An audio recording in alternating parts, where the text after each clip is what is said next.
चलो स्टार्ट करूं।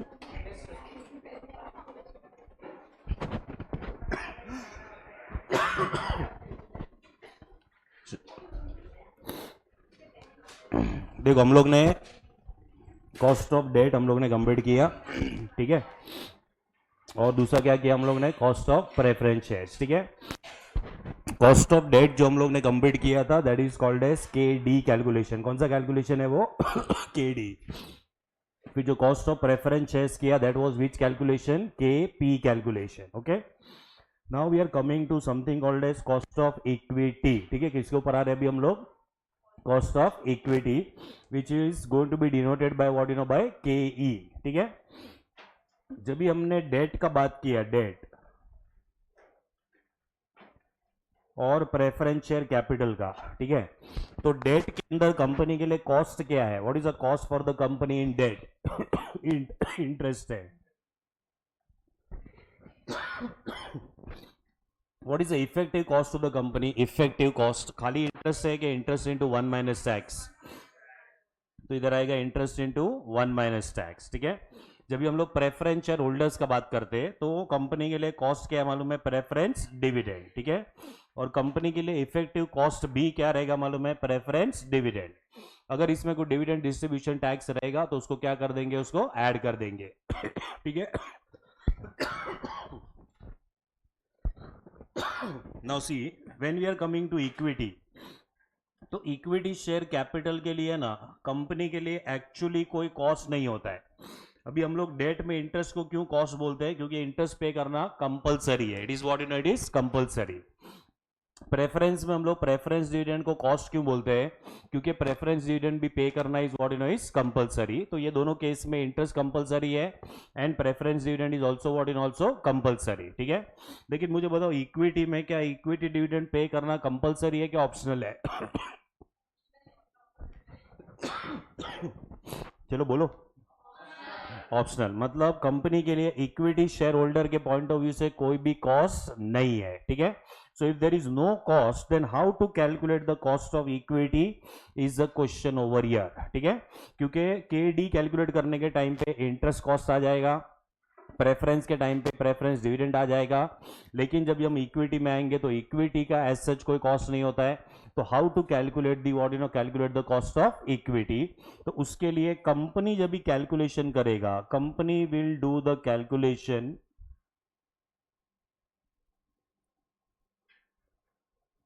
फ्रॉम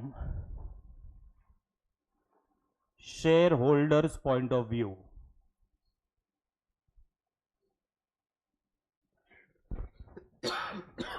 अभी ना तुम डेट का देखो, डेट में हमने क्या लिखा था? Company will do the calculation from whose point of view? Debt debt debt debt में क्या लिखा था? Company will do the calculation from company's point of view. Preference में क्या लिखा था? Company will do the calculation from company's point of view. लेकिन यहां पे हम लोग क्या लिख रहे हैं? Company will do the calculation, लेकिन किसके पॉइंट ऑफ व्यू से? शेयर होल्डर, ठीक है। तो यहां पे ना अपने को शेयर होल्डर की तरह सोचना पड़ेगा, और शेयर होल्डर के पॉइंट ऑफ व्यू से means we are going to concentrate on what is the expectation of the share holder, ठीक है। और जो भी शेयर होल्डर का एक्सपेक्टेशन रहेगा वो कंपनी के लिए क्या बन जाएगा मालूम है? कॉस्ट बन जाएगा, ठीक है। तो यहां पे हम लोग जो भी समझेंगे, जो भी फॉर्मूला हम लोग यहां पे समझेंगे, ये किसके पॉइंट ऑफ व्यू से रहेगा? शेयर होल्डर के पॉइंट ऑफ व्यू से। That means our target over here is to understand how the share holder is going to think, and जो शेयर होल्डर सोचेगा तभी शेयर होल्डर अपना expected rate of return calculate करता है, और share holder का expected rate of return will become what for the company? It will become cost for the company, ठीक है। तो यहाँ पे जितने भी फॉर्मूलाज आएंगे everything is from whose point of view? From share holder point of view, ठीक है। तो यहाँ पे ना 5 अप्रोच यूज होने वाले हैं। कितने अप्रोच यूज होने वाले हैं? 5। जो पहला अप्रोच है उसका नाम है डिविडेंड अप्रोच।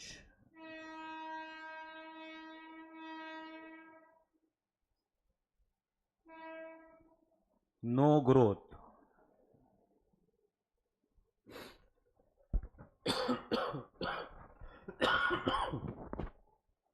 सेकेंड अप्रोच है अर्निंग्स अप्रोच।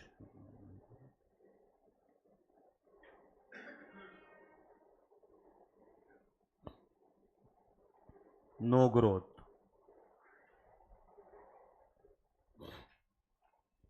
तीसरा है dividend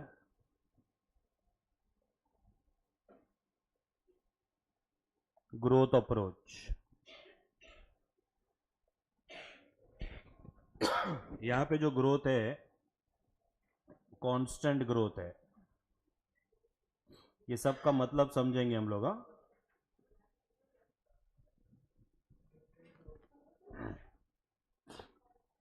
dividend growth approach, constant growth, then earnings growth approach, last one is capital asset pricing model. इसको बोला जाता है CAPM।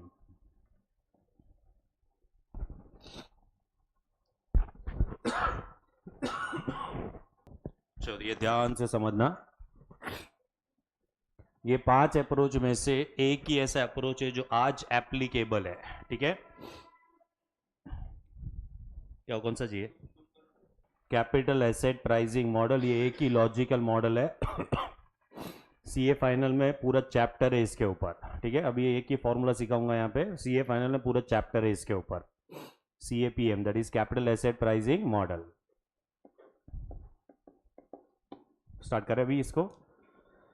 ठीक है, अभी देखो ये जो डिविडेंड अप्रोच है ना, मतलब हर एक अप्रोच के अंदर वापस से it will be fresh issue और already issued, fresh issue already issued. ठीक है, खाली CAPM को छोड़ के। दैट मीन्स ये जो चारों अप्रोचेज है उसके अंदर वापस से दो फॉर्मूलाज रहेंगे। फर्स्ट वाला कौन सा रहेगा? Fresh issue. दूसरा वाला कौन सा रहेगा? Already issue. ठीक है, क्या तुमको याद है फ्रेश इशू में हम लोग क्या कंसिडर करते हैं?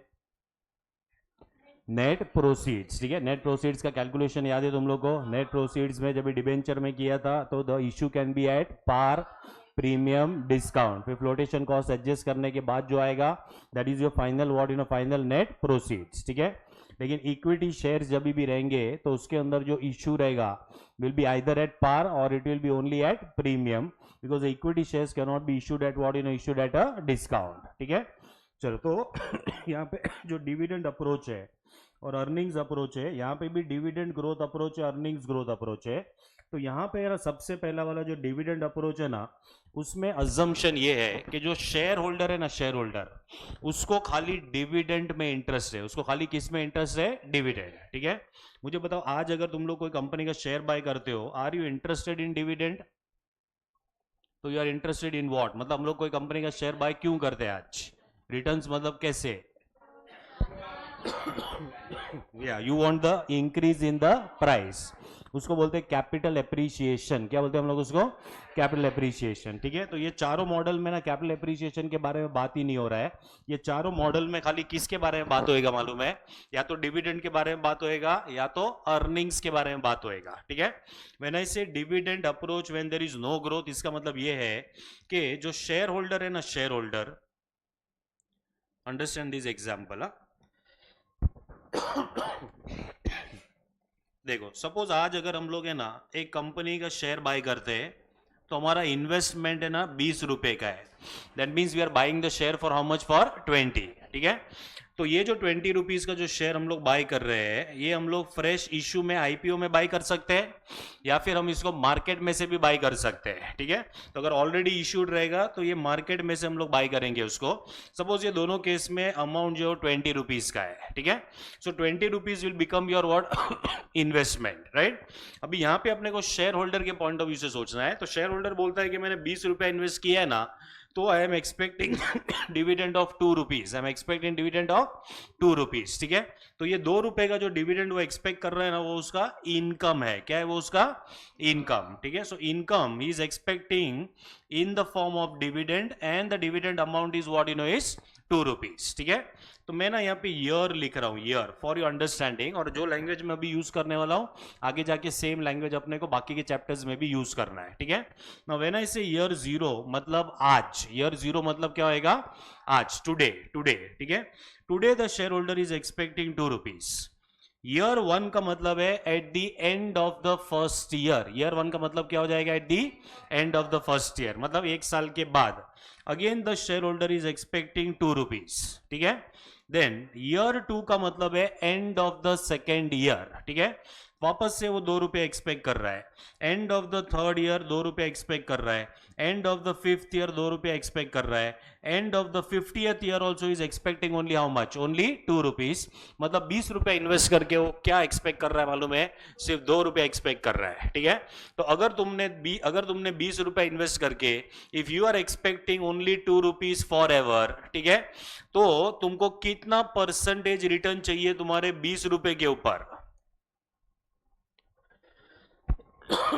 मतलब तुमको 20 रुपए इन्वेस्ट करके 2 रुपया कमाने का है, तो तुम लोगों को कितना परसेंटेज चाहिए? 10% चाहिए, बरोबर है। That means the expectation of the share holder is what, you know, the expectation of the share holder is 2 divided by what, you know, by 20 into 100 अगर हम लोग करते हैं तो 10% आएगा, ठीक है। This 10% is called as the required rate of return for the share holder. क्या बोलते हैं हम लोग उसको? Required rate of return for the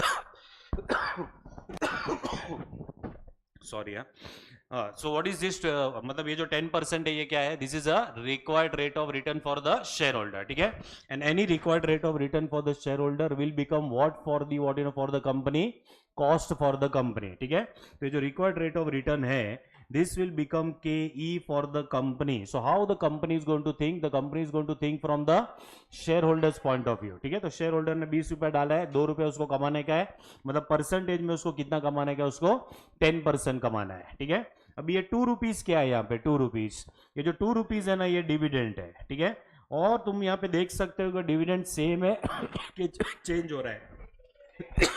same है, मतलब आज भी 2 रुपया, 1 साल के बाद भी 2 रुपया, 2 साल के बाद भी 2 रुपया, for ever it will be what, you know, it will be 2 rupees. So the share holder is not expecting any growth in the what, you no, in the dividend. इसको बोलते हैं नो ग्रोथ सिचुएशन। क्या बोलेंगे इसको? No growth situation, ठीक है। तो यहां पे अगर नो ग्रोथ है तो will take 2 divided by 20 into 100, ठीक है। अभी उसमें जो 2 है ये क्या है? It is dividend per share, ठीक है। What is this 20 rupees?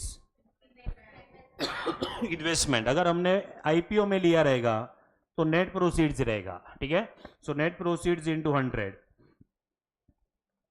यही डिविडेंड पर शेयर अगर हमने मार्केट में से उठाया रहेगा इसको, ठीक है। So this will be divided bye MPS into क्या करेंगे? इंटू 100, ठीक है। तो यहां पे अपने को जो है या तो नेट प्रोसीड्स लेना है, अगर ये अपना क्या रहेगा? फ्रेश इशू, और अगर ये ऑलरेडी इशूड रहेगा तो हम लोग क्या कंसिडर करेंगे यहाँ पे? मार्केट प्राइस, ठीक है।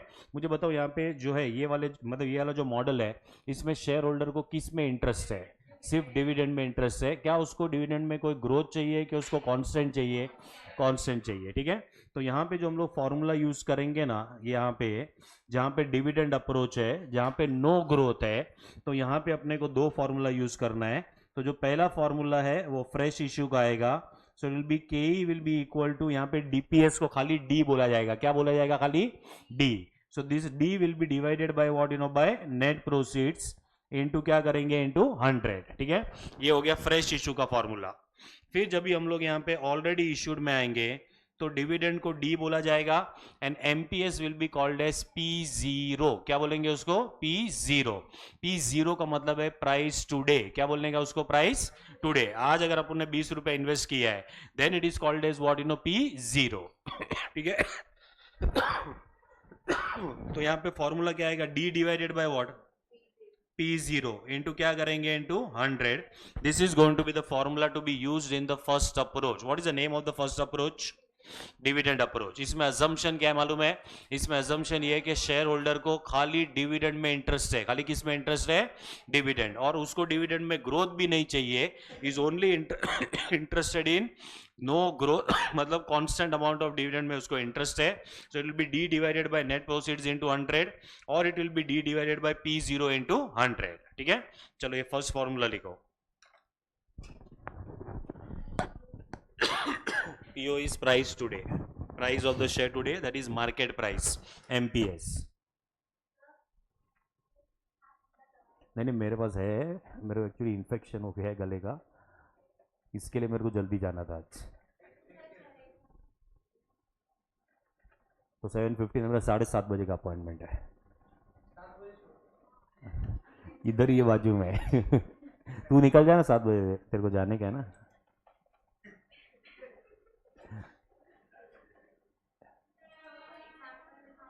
हाँ एक मिनट, हाँ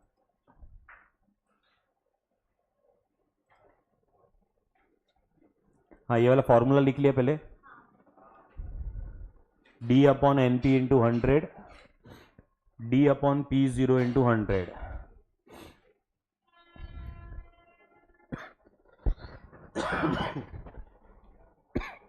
चलो इधर ये एग्जाम्पल है,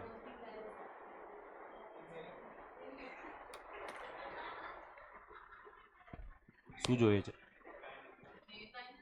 નહીં નહીં, શું જોઈએ છે?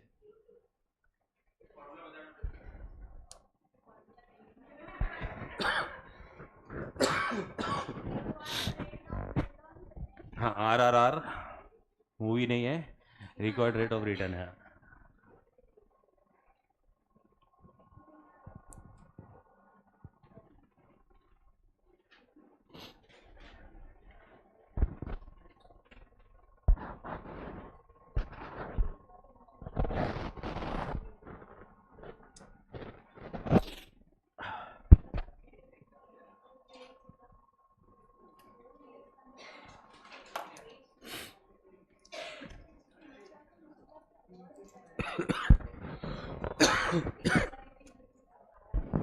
चलो हुआ, एग्जाम्पल समझाना ये वाला। एक बार अपना कैपिटल बजटिंग हो जाएगा ना, तो इसमें भी टाइम वैल्यू ऑफ मनी है, ठीक है, फिर मैं एक्सप्लेन करूंगा ये। हर एक फॉर्मूला के अंदर टाइम वैल्यू ऑफ मनी है, बट ये चैप्टर के अंदर जब हम ये यूज कर रहे हैं तो we are not using time value of money. चलो हुआ, रिक्वायर्ड रेट ऑफ रिटर्न।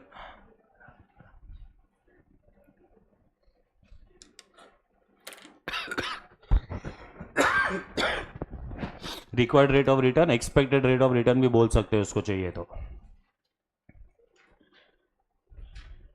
इधर हर फॉर्मूला में हम शेयर होल्डर का एक्सपेक्टेशन कैलकुलेट कर रहे हैं। What are we calculating is a expectation of share holder. Whatever is expectation of share holder will become cost for the company, ठीक है।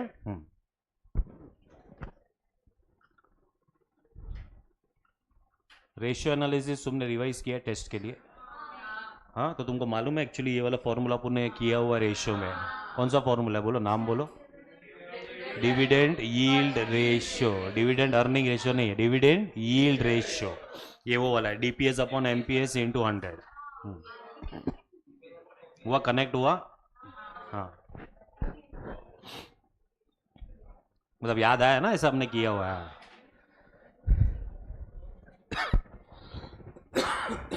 चलो हुआ, ओके। नाउ सेकेंड फॉर्मूला का मतलब जो सेकेंड मेथड है उसका नाम देखो ना क्या है, अर्निंग्स अप्रोच। तो पहला वाला डिविडेंड अप्रोच था, सेकेंड वाला कौन सा है, अर्निंग्स अप्रोच। तो मेरे को बता सकते हो यहाँ पे शेयर होल्डर को किस में इंटरेस्ट है, अर्निंग्स में। अर्निंग्स मतलब ईपीएस में इंटरेस्ट है, ठीक है। So can you frame the formula. यहाँ पे डिविडेंड में इंटरेस्ट है तो डिविडेंड अपॉन हम लोग ने क्या लिया, नेट प्रोसीड। तो यहाँ पे क्या आएगा, EPS upon what in upon net proceeds into 100. K is equal to EPS upon what in upon P0 into 100.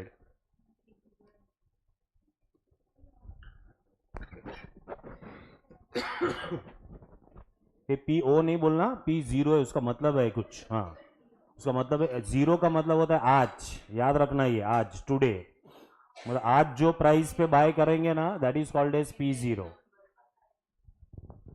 क्या हुआ, P1 आएगा, P2 आएगा, D1 आएगा, D2 आएगा, ऐसे सब आएगा आगे।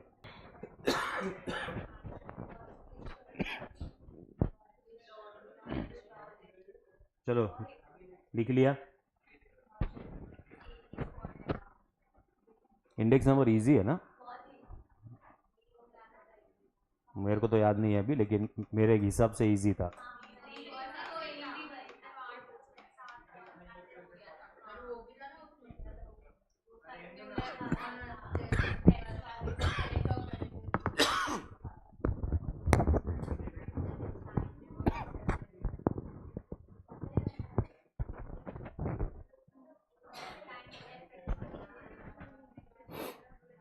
हाँ चलो, अभी जो बाकी का दो अप्रोच है ना, डिविडेंड ग्रोथ अप्रोच, जिसमें जो ग्रोथ है ना वो कांस्टेंट है, growth is what you know, growth is constant. Earnings growth approach, सुनो सुनो सुनो, हाँ एक है डिविडेंड ग्रोथ अप्रोच जिसमें ग्रोथ क्या रहेगा मालूम है, कांस्टेंट, और अर्निंग्स ग्रोथ अप्रोच में भी ग्रोथ क्या रहेगा, कांस्टेंट। ठीक है, ये दोनों अप्रोच जिसने दिया था ना उसका नाम है गॉर्डन, GORDON। ठीक है, तो इसको गॉर्डन्स अप्रोच भी बोला जाता है।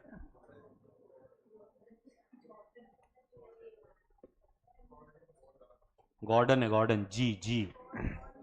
हाँ, तो ये गॉर्डन्स अप्रोच है। तो गॉर्डन्स अप्रोच जो है और एक चैप्टर में, डिविडेंड पॉलिसी चैप्टर में भी यूज होने वाला है।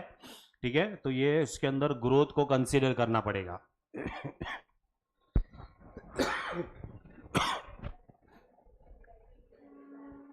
Now understand this approach. देखो, हमने आज 20 रुपए इन्वेस्ट किया है। हेलो, देखो हमने आज 20 रुपया इन्वेस्ट किया है। ठीक है, 20 रुपया इन्वेस्ट करके सपोज कंपनी ने 2 रुपए का डिविडेंड दिया है। ठीक है, तो ये अप्रोच में ना हमको डिविडेंड का अमाउंट सेम नहीं चाहिए every year. We want dividend to grow, we want dividend to grow. मतलब नेक्स्ट ईयर भी तुमको 2 रुपया चाहिए कि 2 से ज्यादा चाहिए, ज्यादा, because we want the dividend to grow. ठीक है, और उसके अंदर अपने को लगेगा ग्रोथ रेट। क्या लगेगा अपने को, ग्रोथ रेट। तो सपोज अगर for example as of now growth rate जो है वो 10% है, उसका मतलब है कि अगर कंपनी ने लास्ट ईयर में डिविडेंड अगर 2 रुपए का पेमेंट किया रहेगा, तो नेक्स्ट ईयर अपने को 2 रुपया नहीं चाहिए, अपने को चाहिए 2 रुपीज टू ग्रो बाय 10%। ठीक है, so how much dividend you are expecting after 1 year, तो 2.2 आएगा। ठीक है, फिर उसके बाद में after 2 years how much dividend you will expect, तो 2.42। हाँ चलो, सबका आंसर बराबर है। ठीक है, सुनो इधर, देखो अगर आज हमने 20 रुपया इन्वेस्ट किया, आज हमने 20 रुपया इन्वेस्ट किया, तो we want a growth in the dividend, the share holder is expecting the growth in the dividend. ठीक है, अभी हमने 0 से 1 में गए, 1 से 2 में गए, 2 से 3 में गए, 3 से 4 में गए, तो क्या ये ग्रोथ का परसेंटेज चेंज हुआ है कि ये कांस्टेंट ग्रोथ परसेंटेज है, कांस्टेंट ग्रोथ परसेंटेज है, परसेंटेज इज कांस्टेंट। ठीक है, तो इसको बोलते हैं कांस्टेंट ग्रोथ। क्या बोलते हैं हम लोग उसको, कांस्टेंट ग्रोथ। ठीक है, लेकिन ऐसा भी हो सकता है कि पहला 2 साल में 10% का ग्रोथ है, फिर बाद में 15% का ग्रोथ है, फिर बाद में जो है 20% का ग्रोथ है। ऐसा अलग अलग ग्रोथ रेट भी हो सकता है, उसको बोलते हैं वेरिएबल ग्रोथ रेट। क्या बोलेंगे उसको, वेरिएबल ग्रोथ रेट। ठीक है, वेरिएबल ग्रोथ रेट में तो कंपल्सरीली टाइम वैल्यू ही लगेगा।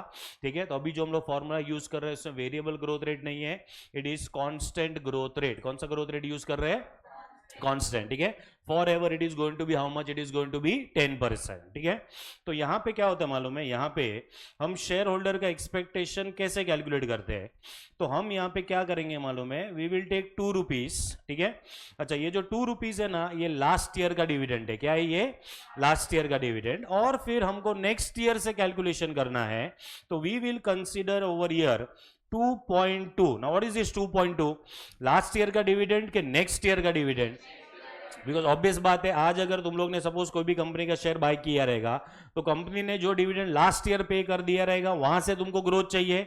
सो यू आर एक्सपेक्टिंग 2 रुपीज और you are expecting 2 plus growth, 2 plus growth you are expecting, बराबर है। So 2 is what you know is dividend of the last year plus 10% growth अगर तुमने add किया तो 2.2 you are expecting.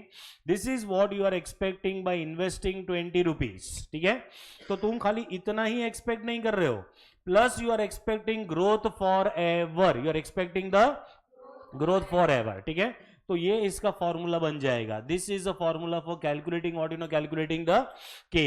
ठीक है, अभी सुनो यहाँ पे ये 2.2 क्या है, तो ये फॉर्मूला में के कैलकुलेट करने के लिए 2.2 इज D1। क्या है ये, D1। अच्छा D1 मतलब क्या, लास्ट ईयर का डिविडेंड के नेक्स्ट ईयर का डिविडेंड, नेक्स्ट ईयर का। ठीक है, तो सपोज अगर तुम्हें क्वेश्चन में नेक्स्ट ईयर का डिविडेंड नहीं दिया है, तुम्हें लास्ट ईयर का डिविडेंड दिया रहेगा, तो तुम्हें लास्ट ईयर के डिविडेंड में इंटरेस्ट है कि तुम्हें डिविडेंड को ग्रो करके लेना पड़ेगा, पहले ग्रो करके लेना पड़ेगा। You will start with D1। कहां से स्टार्ट करोगे तुम लोग, D1 से स्टार्ट करोगे। ठीक है, सो D1 will be divided bye either it will B net proceeds और व्हाट यू नो और P0 प्लस क्या करना है तुम लोग को, प्लस G करना है। यहाँ पे ये फॉर्मूला अपने को यूज करना पड़ेगा अगर यहाँ पे ग्रोथ रेट है तो क्वेश्चन के अंदर, ठीक है। और ये जो ग्रोथ रेट है, ये ग्रोथ रेट चेंज हो रहा है कि कांस्टेंट रहेगा for ever, constant for ever, इसके लिए उसको बोला जाता है यहाँ पे कांस्टेंट ग्रोथ। अभी समझा कांस्टेंट ग्रोथ क्या है, ठीक है। चलो तो यहाँ का फॉर्मूला हम लोग कैसे लिखेंगे, तो यहाँ के फॉर्मूला में पहले जो फ्रेश इशू है उसका फॉर्मूला ऐसे आएगा, it will be K is equal to D1 upon P0 plus G, fresh issue में NP आएगा,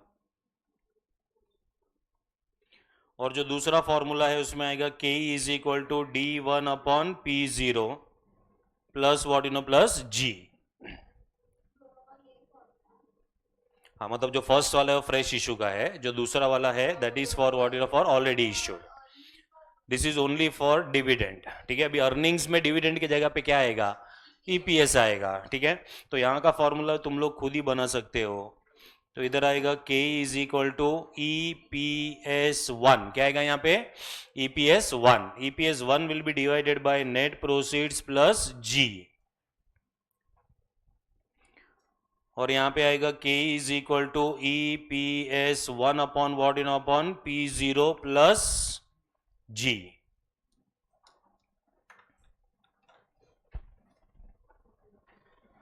what is G, growth rate है, क्या है वो, ग्रोथ रेट, ठीक है। मैं अभी है ना फिलहाल एक ग्रोथ रेट का फॉर्मूला दे देता हूं तुम लोग को, ठीक है, बाद में मैं समझाऊंगा कि फॉर्मूला कैसे आता है वो। तो मोस्ट ऑफ द क्वेश्चन में ग्रोथ रेट दे दिया रहता है, लेकिन अगर सपोज ग्रोथ रेट नहीं दिया है तो ये फॉर्मूला यूज करना है, G is equal to B into R,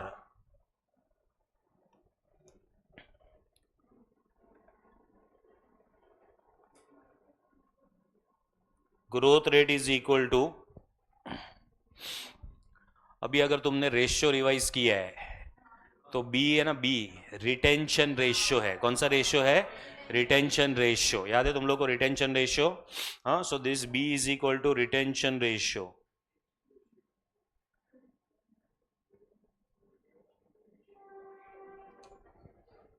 and R is ROI, R is what you know, R is ROI, return on what, investment।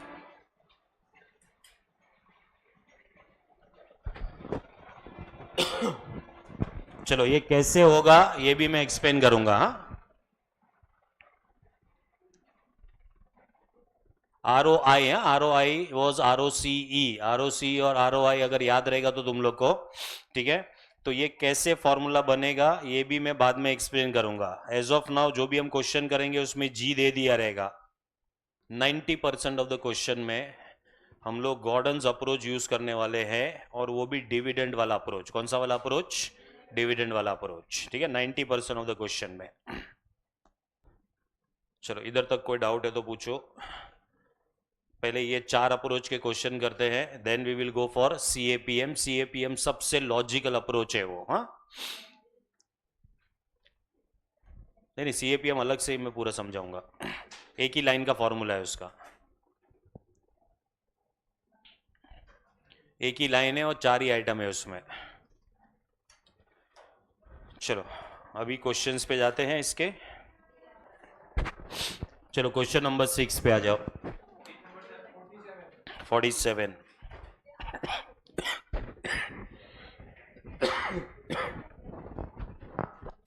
चलो question number 6,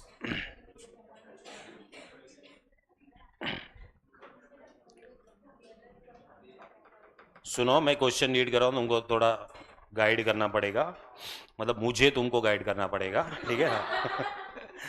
A company has paid dividend of ₹1 per share. What is the meaning of has paid? मतलब future का है कि already last year पे किया, last year. तो जब भी है ना, जब भी या तो पास्ट टेंस में इंफॉर्मेशन दिया रहेगा या तो प्रेजेंट टेंस में इंफॉर्मेशन दिया रहेगा, that is always D0, it is always what, D0। मतलब सपोज ऐसा लिखा रहेगा ना, कंपनी पेड डिविडेंड, मतलब अभी पे किया तो प्रेजेंट टेंस हो जाएगा, तो प्रेजेंट टेंस में भी इट इज व्हाट, जीरो, ठीक है, D zero, past tense, present tense will be what, will be D zero. Suppose ऐसा लिखा रहेगा तो कंपनी विल पे डिविडेंड, मतलब फ्यूचर टेंस हो गया, ठीक है, तो D1 आएगा उसमें, ठीक है. यहां पे क्या लिखा हुआ है, the company has paid dividend of 1 पर शेयर, तो ये जो 1 रुपीज है इसको अंडरलाइन करो, दिस इज D0. हमें फॉर्मूला में D0 में इंटरेस्ट है कि D1 में इंटरेस्ट है भाई, D1 में इंटरेस्ट है, ठीक है. So the company has paid a dividend of what 1 पर शेयर, फेस वैल्यू 10 रुपया है last year, and is expected to grow at the rate of 10% next year. मतलब ये 10% क्या दिया है मालूम है तुमको, G दे दिया है क्वेश्चन में.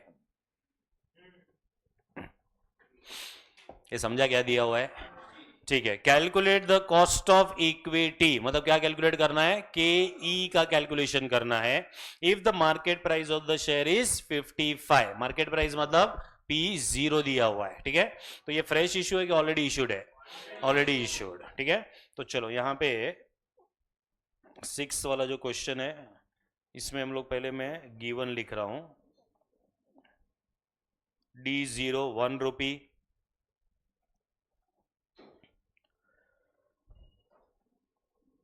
G 10% है और 0.10 लेने का उसको,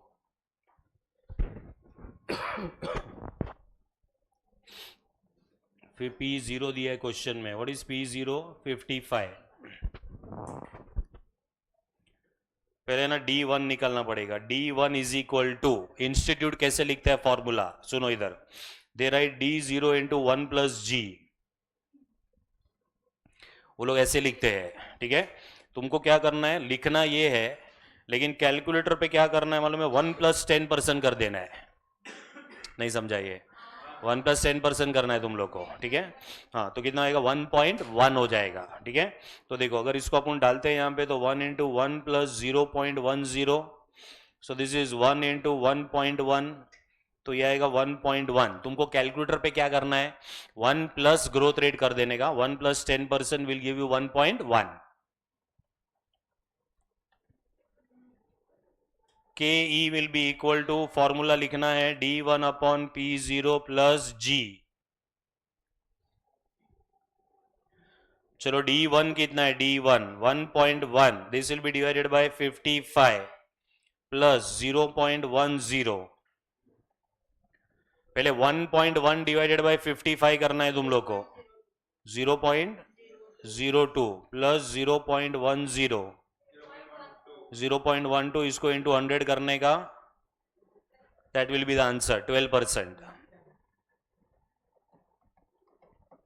गड़बड़ नहीं करना प्लीज इसमें कैलकुलेटर यूज करने के टाइम पे.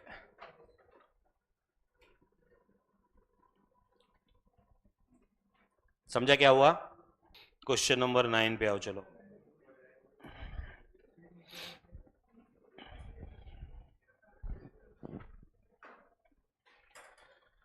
चलो क्वेश्चन नंबर 9 में पहले मैं क्वेश्चन रीड कर रहा हूं. 3 कैलकुलेशन है उसमें, तीनों कैलकुलेशन तुमको करना है. ABC companies equity share is quoted in the market at 25 पर शेयर करंटली. तो ये पहले तो जो 25 पर शेयर है, market price of the equity share है P0 है. ये क्या है, ये P0. The company page a dividend of ₹2 पर शेयर, कंपनी पेज अभी ठीक है, अभी मतलब D0 दिया हुआ है, ठीक है. सो 2 रुपीज को अंडरलाइन करके उधर लिखो D0. And the investors market expect a growth rate of 6% per year. तो क्या ये 6% ग्रोथ है. क्या इतना इंफॉर्मेशन सफिशिएंट है डी अपने को KE कैलकुलेट करने के लिए. What is the formula will be using for calculating KE, D1 upon P0 plus G, ठीक है. तो पहला रिक्वायरमेंट वही है, calculate the companies cost of equity capital, ठीक है. तो KE का कैलकुलेशन है. फिर नेक्स्ट देखो, if the anticipated growth rate is 8% per annum, calculate the indicated market price पर शेयर. एक काम करो, ये ना अभी मत करो, ये डिविडेंड के बात कराऊंगा, तो इसको छोड़ देना, ये वाला. थर्ड पे आ जाओ. If the company issues 10% debentures of face value 100 and realizes 96 per debenture, while the debentures are redeemable after 12 years at a premium of 12%, what will be the cost of debenture? क्या पूछा है calculate करने के लिए? KD पूछा है, KD, ठीक है. Income tax rate is what you know is 50%, right. तो पहले मुझे बताओ डेट के लिए, KD के लिए, क्या ये परपेचुअल डिबेंचर्स है कि रिडीमेबल डिबेंचर्स है? कैसे पता चला? उधर दिया है ना 12 साल लाइफ दे दिया, मतलब it is what it is a redeemable debenture, ठीक है. अच्छा, रिडीमेबल डिबेंचर है. What is the face value of the debenture? 100. What is the coupon rate? 10%. What is N? 12 years आएगा, ठीक है. अच्छा, ये जो डिबेंचर इशू किए हैं, इट इज रियलाइजिंग 96 पर डिबेंचर, मतलब it is issue at discount, ठीक है. दैट मीन्स ये फ्रेश इशू है, क्योंकि अभी का अभी इशू किया है. तो तुम्हारा जो नेट प्रोसीड्स है वो कितना हो जाएगा? 96, ठीक है. But this is redeemable at a premium of 12%, मतलब 12% ऐड करके अपने को उसको रिडीम करना है. So what will be RV? 100 plus 12% RV आ जाएगा, तो 112, ठीक है. अच्छा, कौन सा फॉर्मूला यूज करोगे KD कैलकुलेट करने के लिए? Interest into 1 minus tax plus RV minus NP upon N, the whole upon RV plus NP divided by 2 into 100, ठीक है. वो वाला फॉर्मूला यूज करना पड़ेगा, राइट. चलो, तो फर्स्ट एंड थर्ड का कैलकुलेशन करो फटाफट. 14.48. और ये बताओ KD कर रहे हो? करो. 96 माइनस 112 कैसे होएगा? 112 माइनस 96, 6 पॉइंट.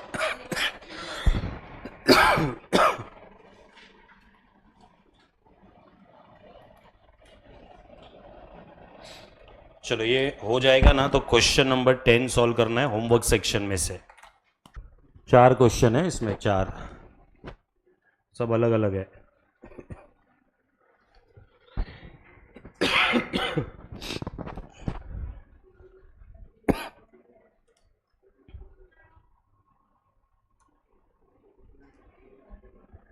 बोलो क्या किया फर्स्ट वाले में? क्या किया? तो फर्स्ट वाला ही नहीं समझा. फर्स्ट वाले में तो 7 ईयर ₹100 बॉन्ड, मतलब डिबेंचर है भाई ये.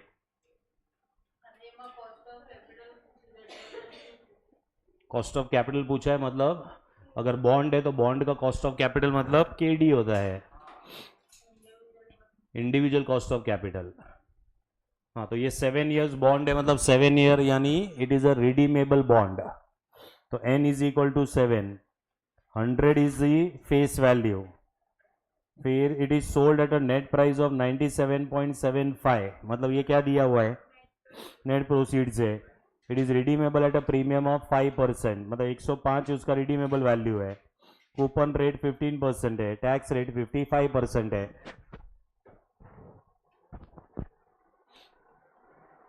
समझा क्या बाउंसर क्या ये?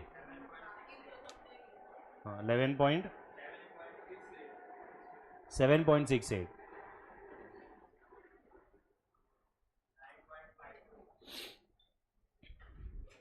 अच्छा, इसमें क्या किया? 10 डिवाइडेड बाय 105 इंटू 100, बराबर है. तो कितना? 11 पॉइंट.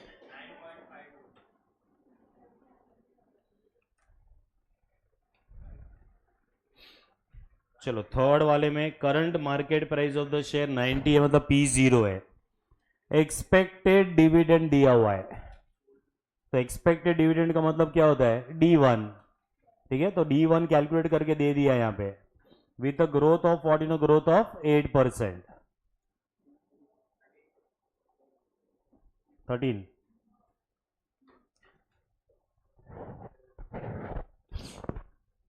चेक करो किसी को कुछ और आंसर आता रहेगा तो. लास्ट वाला मुझे एक्सप्लेन करना है, लास्ट वाले में एक पॉइंट है, लास्ट वाले पे आ जाओगे तो बताना.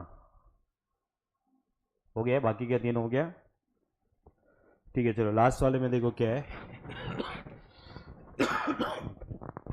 The current market price of the share is 100. The firm needs ₹1 lakh for expansion and the new shares can be sold only at rupees how much? 95. The expected dividend at the end of the current year is 4.75. expected dividend बोला है, मतलब D1 है, with a growth rate of 6%. Also calculate the cost of capital of new equity. Now understand this. देखो ये question है ना, इसको इसका एक्चुअली 2 पार्ट है. पहला आएगा ओल्ड प्रोजेक्ट और फिर आएगा न्यू प्रोजेक्ट। अच्छा, न्यू प्रोजेक्ट है ये अपने को कैसे पता चला? उधर बोला ना उनको एक्सपांशन करने का है, ठीक है।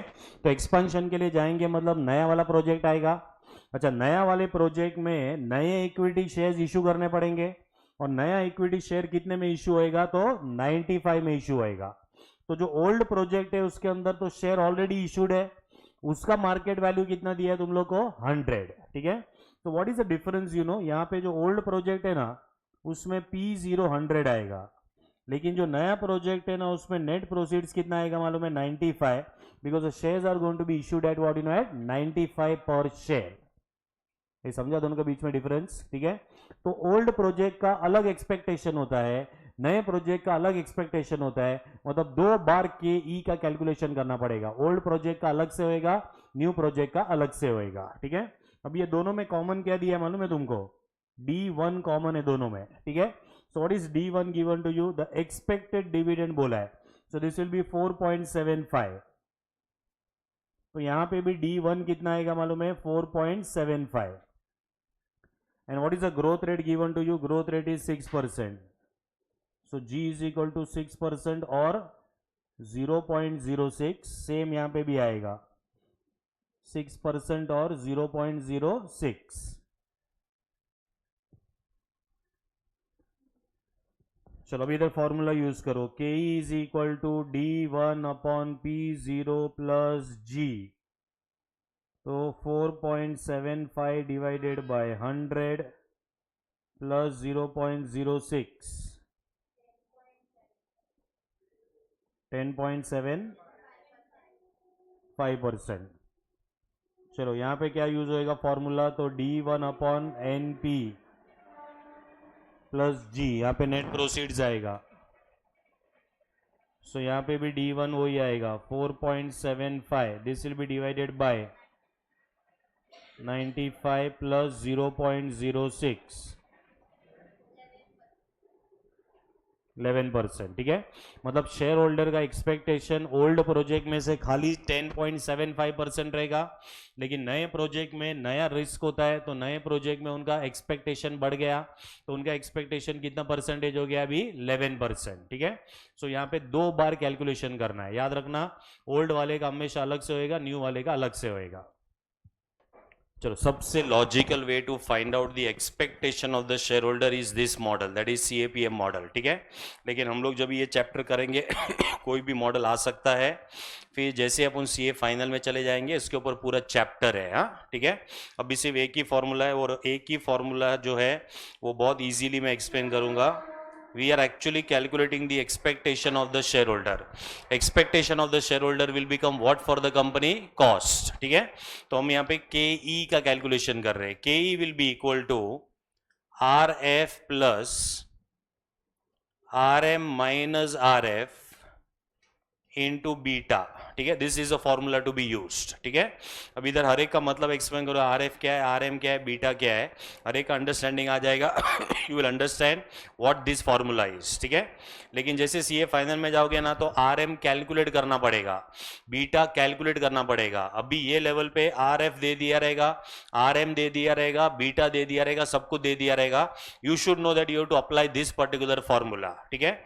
फिर वो बीटा का कैलकुलेशन करने के लिए स्टैंडर्ड डिविएशन और ये सब यूज होता है, कोवेरियंस यूज होता है, ये सारे फॉर्मूलाज जो है CA फाइनल में आते हैं, ठीक है। अभी ऐसा कुछ भी करने का जरूरत नहीं है, अभी अपने को सब कुछ दे दिया रहेगा। You should know that we have to use this particular formula, that is requirement at CA inter level, ठीक है।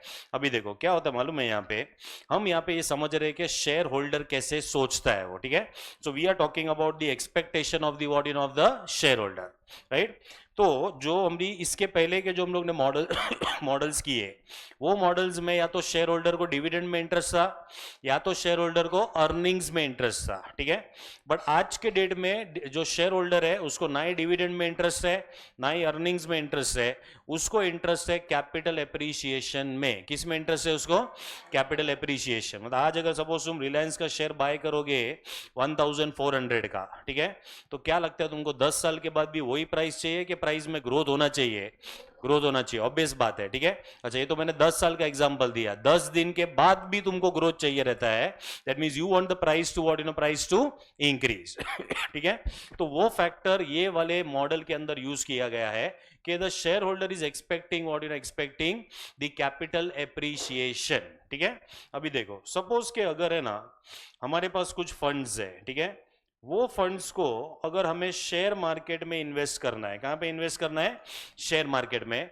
और अगर हमें सपोज कोई स्पेसिफिक कंपनी का स्टॉक बाय करना है, तो हाउ और what should be your expectation, मतलब कि how you will find out कि तुम्हारा एक्सपेक्टेशन जो है, ये जब भी मैं एक्सपेक्टेशन बोल रहा हूं ये सब कुछ परसेंटेज में होता है, ठीक है। Never in the market they will talk about the total amount और absolute amount, they will always talk about what, talk about the percentage. ठीक है, तो अगर सपोज हम लोग यहाँ पे शेयर मार्केट में पैसा डालते हैं, ठीक है, और सपोज अगर अपने को कोई स्पेसिफिक स्टॉक के अंदर अगर अपने को इन्वेस्टमेंट करना है, उसमें से हम कितना परसेंटेज कमाने का ठीक है, ये हम कैसे फाइंड आउट करेंगे? That is what we are going to refer in this particular model. Okay, तो सपोज अगर ये इंडियन मार्केट है, इंडियन मार्केट में किसी के पास भी पैसा रहता है और अगर वो गवर्नमेंट के सिक्योरिटीज में पैसा डालता है, तो गवर्नमेंट का सिक्योरिटीज सपोज अपने को 6% इंटरेस्ट देता है। क्या देता है? 6% इंटरेस्ट, ठीक है। और गवर्नमेंट का सिक्योरिटीज जो अपने को रिटर्न्स देता है ना, उसको बोला जाता है रिस्क फ्री रिटर्न्स। क्या बोला जाता है उसको? रिस्क फ्री रिटर्न्स, ठीक है, क्योंकि ऑब्वियस बात है, क्योंकि गवर्नमेंट अपने को रिटर्न्स दे रहा है, तो गवर्नमेंट के पास से जो भी रिटर्न्स आएगा वो रिस्क फ्री होता है। मतलब अगर तुमने 10 लाख रुपया भी डाला रहेगा तो तुम्हारा 10 लाख रुपया डूबेगा नहीं, ये गारंटी होता है, and therefore it is called as risk free returns. क्या बोलते हैं उसको? रिस्क फ्री रिटर्न्स, ठीक है। अभी टाइम टू टाइम है ना, ये risk free rate of return ये चेंज होता रहता है हर एक इकोनॉमी के अंदर। तो इंडियन इकोनॉमी में भी RF will keep on what, keep on changing, ठीक है। So what is RF over year? पहले बताओ मेरे को, आरएफ का फुल फॉर्म क्या है? Risk, it is risk free rate of rate of return, ठीक है। नॉर्मली गवर्नमेंट है ना अपने को खाली इन्फ्लेशन के लिए कंपेंसेट करेगा। किसके लिए कंपेंसेट करेगा? इन्फ्लेशन ठीक है। मतलब अगर कंट्री में इन्फ्लेशन 6% है, तो गवर्नमेंट सिक्योरिटीज में से खाली 6% मिलेगा अपने को, ठीक है। That means government will only compensate the what, compensate the countryman with something called as what, the inflation rate, ठीक है। उसके अलावा और कुछ भी वो लोग अपने को नहीं देते हैं, ठीक है। तो ये जो 6% है एक्चुअली में इन्फ्लेशन रेट है, और गवर्नमेंट अगर अपने को ये 6% दे रहा है तो it is called as risk free rate of return, ठीक है। तो अगर सपोज तुम्हारे पास 10 लाख रुपया है, अगर तुम इसको गवर्नमेंट सिक्योरिटीज में डालते हो तो तुम्हारा रिटर्न कितना रहेगा? 6% रहेगा। अगर तुम ये पैसा गवर्नमेंट सिक्योरिटीज में नहीं डालते हो और अगर तुम ये पैसा शेयर मार्केट में डालते हो, तो तुम्हारा मिनिमम तुमको कितना कमाने का है? 6% तो तुमको कमाना ही है, बरोबर है, क्योंकि 6% तुम्हारा अपॉर्चुनिटी कॉस्ट हो जाता है। क्या हो जाता है तुम्हारा? Opportunity cost. Means you will be expecting how much? Minimum 6%, क्योंकि यही 6% तुम मार्केट में नहीं डाल के, यही 6% अगर तुम लोग गवर्नमेंट सिक्योरिटीज में डालते हो तो 6% तो तुमको वैसे भी मिलने वाला था। तो 6% is your minimum required rate of return. इसके लिए ये फॉर्मूला में पहले आर एफ यहां पे दिया हुआ है। चलो आर एफ पहले समझा क्या है, तो it is 6 plus something else you will be expecting from the market, ठीक है। अगर तुमको मालूम रहेगा, तुम अगर बैंक के एफडी में डालोगे ना पैसा, तो बैंक का एफडी का रिटर्न 6% रहेगा कि उससे ज्यादा रहेगा? ज्यादा रहेगा, थोड़ा सा ज्यादा रहेगा, ठीक है। तो आज जो रेट चल रहा है ना वो कुछ अराउंड 7 और 7.25% है, ठीक है। सीनियर सिटीजन्स के लिए ज्यादा रहता है, लेकिन हम तो है नहीं उधर, ठीक है। तो इसके लिए हम लोग या तो 7 लेंगे या तो क्या लेंगे? 7.25, ठीक है। तो एक्चुअली बैंक क्या कर रहा है मालूम है? Bank is giving you 6 plus 1.25। नहीं समझाइए, bank is giving you what? 6 plus 1.25, ठीक है। उसमें 6 तो क्या है? तुम्हारा आरएफ ही है, और क्योंकि तुमने पैसा बैंक में रखा है तो बैंक में से है ना, बैंक में पैसा रखने का रिस्क होता है। क्या होता है? रिस्क। तो वो रिस्क कितना है मालूम है? यहाँ पे 1.25 है। कितना है रिस्क? 1.25, ठीक है। तो ये 1.25 को बोला जाता है रिस्क प्रीमियम। क्या बोला जाता है इसको? रिस्क प्रीमियम, ठीक है। अभी जैसे जैसे तुम रिस्की एरिया में चले जाओगे वैसे वैसे रिस्क प्रीमियम बढ़ता जाएगा, रिस्क प्रीमियम विल इंक्रीज, ठीक है। यही अगर तुम कोई कंपनी के एफडी में डालोगे तो कंपनी का एफडी है ना कुछ 9% का रिटर्न तुम लोग को देगा, ठीक है ना। व्हाई कंपनी का FD is giving you more than 6%? क्योंकि उधर रिस्क थोड़ा बढ़ जाएगा, ठीक है। तो कंपनी का एफडी जब भी तुमको 9% देता है तो एग्जैक्टली क्या है मालूम है वो? इट इज 6 + 3, बराबर है। उसमें 6 क्या है? Risk free rate of return है, बराबर है। और 3 क्या है? रिस्क प्रीमियम है। क्या है ये? रिस्क प्रीमियम, ठीक है। तो मुझे बताओ कि अगर हम लोग ने शेयर मार्केट में पैसा डाला, शेयर मार्केट में, तो it has to be 6 plus something else, बराबर है। वो जो समथिंग एल्स है ना वो है RM माइनस RF। क्या है वो something else? RM minus RF, ठीक है ना। Understand what is RM minus RF, ठीक है। पहले तुमको ये समझ गया कि RF के साथ जो भी ऐड करेंगे ना वो पूरा का पूरा रिस्क प्रीमियम है। क्या है वो? रिस्क प्रीमियम, ठीक है। तो गवर्नमेंट तुमको खाली 6% देगा, बैंक तुमको 6% से ज्यादा देगा, कोई भी इंडिविजुअल कंपनी तुमको उससे भी ज्यादा देगा। ये क्यों बढ़ते जाता है मालूम है? क्योंकि तुम्हारा रिस्क बढ़ते जाता है, और जैसे जैसे रिस्क बढ़ते जाएगा वैसे वैसे रिटर्न्स का परसेंटेज विल आल्सो इंक्रीज, ठीक है। इंडिया में सबसे ज्यादा रिस्क जो है अपने को पैसा डालने का, it is in the market. It is where? It is in the market, ठीक है। और मार्केट के अंदर भी तुम कौन से सिक्योरिटी में पैसा डालते हो उसके हिसाब से तुम्हारा रिस्क और भी बढ़ सकता है, ठीक है। So we have to now understand कि मार्केट में कैसे रिस्क होता है और कैसे इंडिविजुअल सिक्योरिटीज के अंदर रिस्क और भी अपना बढ़ जाएगा। ये दोनों फैक्टर्स को मिला के second part of the formula है which is RM minus RF into what you know into beta, ठीक है। चलो, so what is the first parameter बताओ मेरे को यहाँ पे? K is equal to what? Risk free rate of return, RF बोलेंगे उसको, ठीक है। तो RF से क्यों स्टार्ट करें समझ में आ रहा है? तुम मार्केट में पैसा डालोगे, मिनिमम तुमको कितना कमाने का रहेगा? 6%। So your expectation will be starting from where? 6%, ठीक है। Plus now what is extra? Let is understand this, ठीक है। देखो मार्केट है ना, मार्केट सपोज तुमको एक साल में 20% का रिटर्न दे रहा है। मार्केट तुमको एक साल में कितना रिटर्न दे रहा है? 20%। व्हेन आई से मार्केट 20% रिटर्न दे रहा है, आई मीन टू से या तो निफ्टी 20% रिटर्न दे रहा है या तो सेंसेक्स 20% रिटर्न दे रहा है। अब ये मालूम है क्या होता है? देखो निफ्टी और सेंसेक्स है ना मार्केट इंडिकेटर्स है। क्या है ये? मार्केट इंडिकेटर्स, ठीक है। मतलब अभी सपोज आज अपन बोलते हैं ना मार्केट ऊपर है कि नीचे है, मतलब तुम किसको देख के बोलते हो ऐसा? निफ्टी या सेंसेक्स को देख के बोलते हैं, ठीक है। तो अगर निफ्टी बढ़ गया मतलब अपन क्या बोलते हैं? मार्केट ऊपर है आज, ठीक है। और अगर सेंसेक्स बढ़ गया तो क्या बोलते हैं? मार्केट ऊपर है, ठीक है। अगर ये रेड में रहेगा मतलब मार्केट नीचे है, ठीक है। सो वो who are the market indicators? Market indicators are Nifty और the market indicators are what you know are Sensex, ठीक है। ऐसे बहुत सारे मार्केट इंडिकेटर्स होते हैं, लेकिन तुमको जो पता है मैं वही लैंग्वेज में बात कर रहा हूं। तुमको पता है कि अगर निफ्टी बढ़ा मतलब मार्केट ऊपर है, निफ्टी गिरा मतलब मार्केट नीचे है, ठीक है। तो सपोज के हमने निफ्टी जब भी 10,000 रुपया था ना, 10,000 मतलब 10,000 पॉइंट्स बोलते हैं उसको, तभी हमने निफ्टी बाय किया था। क्या किया था? निफ्टी बाय किया था। एक साल में निफ्टी 12,000 हो गया। तो मेरे को बताओ निफ्टी में ग्रोथ हुआ है कि नहीं हुआ है? हुआ है। कितना ग्रोथ हुआ?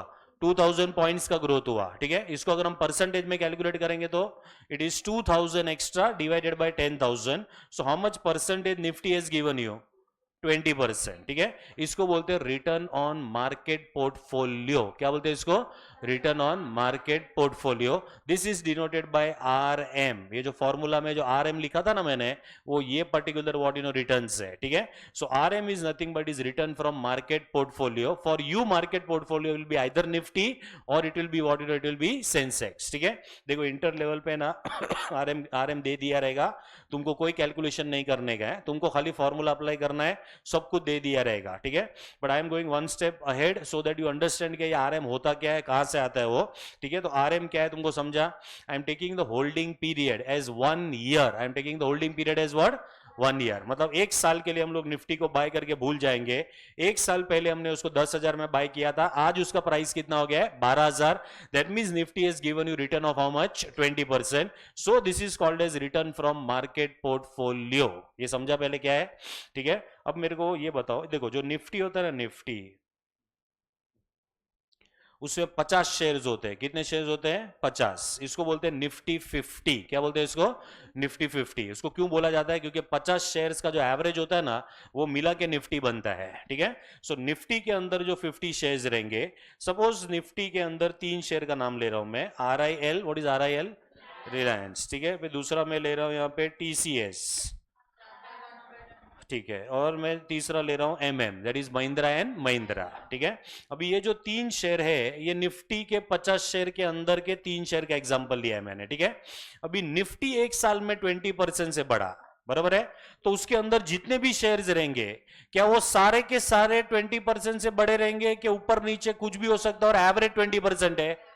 एवरेज 20% है, बराबर है। मतलब ऐसा हो सकता है कि निफ्टी के अंदर ये जो 3 शेयर है ना, रिलायंस, TCS एंड महिंद्रा, इन्होंने भी तो कुछ ना कुछ रिटर्न दिया रहेगा एक साल के अंदर। ठीक है, तो सपोज अगर निफ्टी 10,000 से 12,000 हुआ, मतलब अगर अपने को 20% का रिटर्न दिया, तो सपोज रिलायंस ने अपने को 30% का रिटर्न दिया है, बराबर है।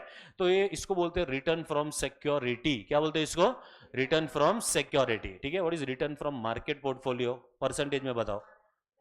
20%। What is return from Reliance? 30%। ठीक है, सपोज TCS ने एग्जैक्टली 20% दिया, मतलब जितना इंक्रीज तुम्हारा मार्केट में हुआ था, TCS में सेम इंक्रीज हुआ। कितना परसेंट का? 20%। ठीक है, व्हाट इज दिस 20% जो TCS में इंक्रीज हो रहा है 20%? This is return from TCS। ठीक है, that is the individual security. ठीक है, सपोज महिंद्रा एंड महिंद्रा ने तुमको 15% ही रिटर्न दिया खाली, मतलब मार्केट 20% से बढ़ा, लेकिन Mahindra and Mahindra increase by only how much? 15%. ठीक है, so can I say Reliance gave you more returns than the market? TCS gave you same returns as the market, and Mahindra gave you less than what less than returns from the market. ठीक है, चलो पहले यहां तक का percentage का understanding clear है। ठीक है, अभी है ना, हम ये 30 का रिलेशन निकालेंगे विद 20%। क्या ये 20% क्या है? RM है। क्या ये 20%? RM। ठीक है, हम ये 20 का रिलेशन निकालेंगे विथ 20%, हम ये 15 का रिलेशन निकालेंगे विथ व्हाट विथ 20%। ठीक है, मतलब 30 डिवाइडेड बाय 20 करेंगे हम लोग। क्या करेंगे? 30 divided by 20। So 30 divided by 20 करेंगे तो कितना आएगा?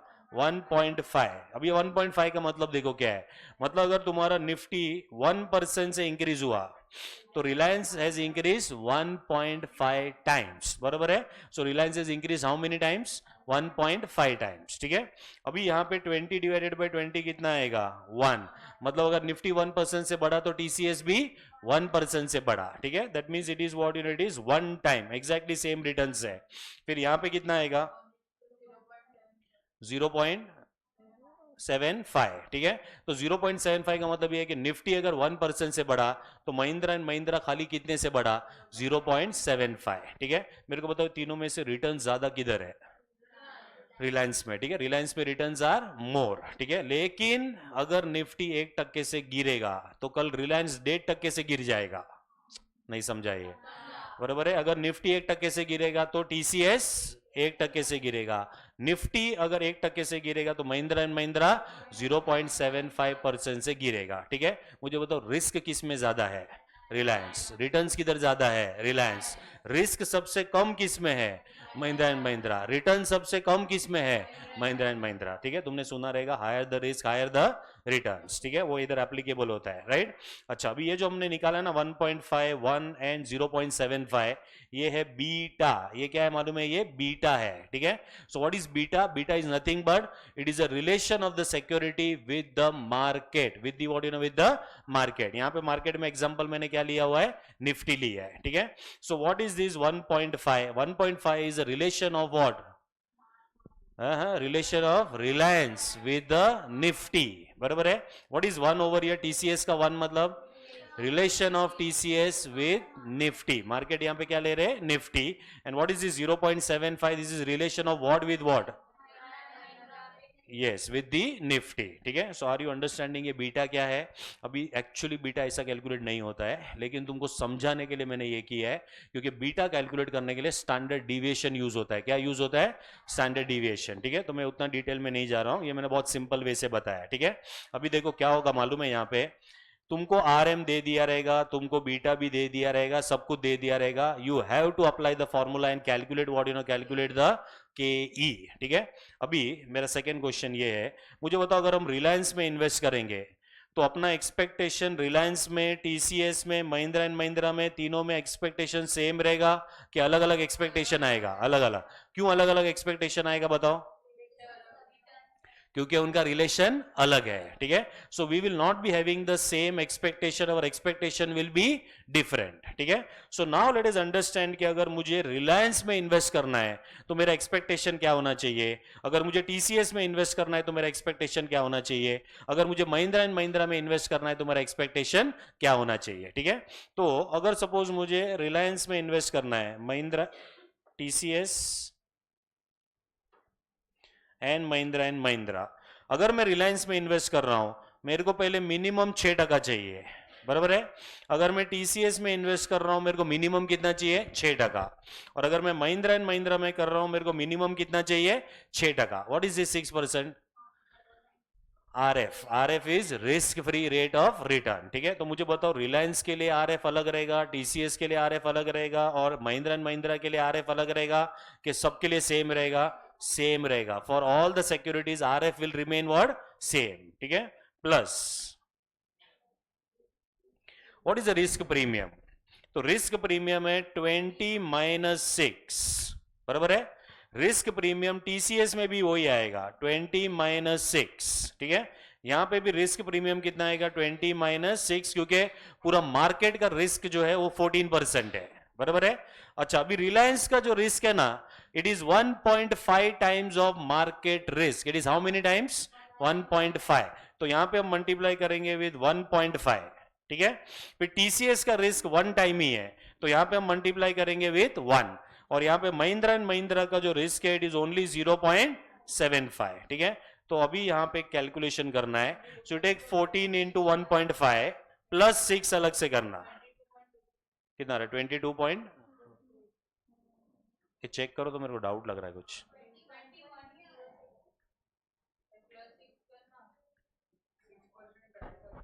खाली 6 ऐड करना है.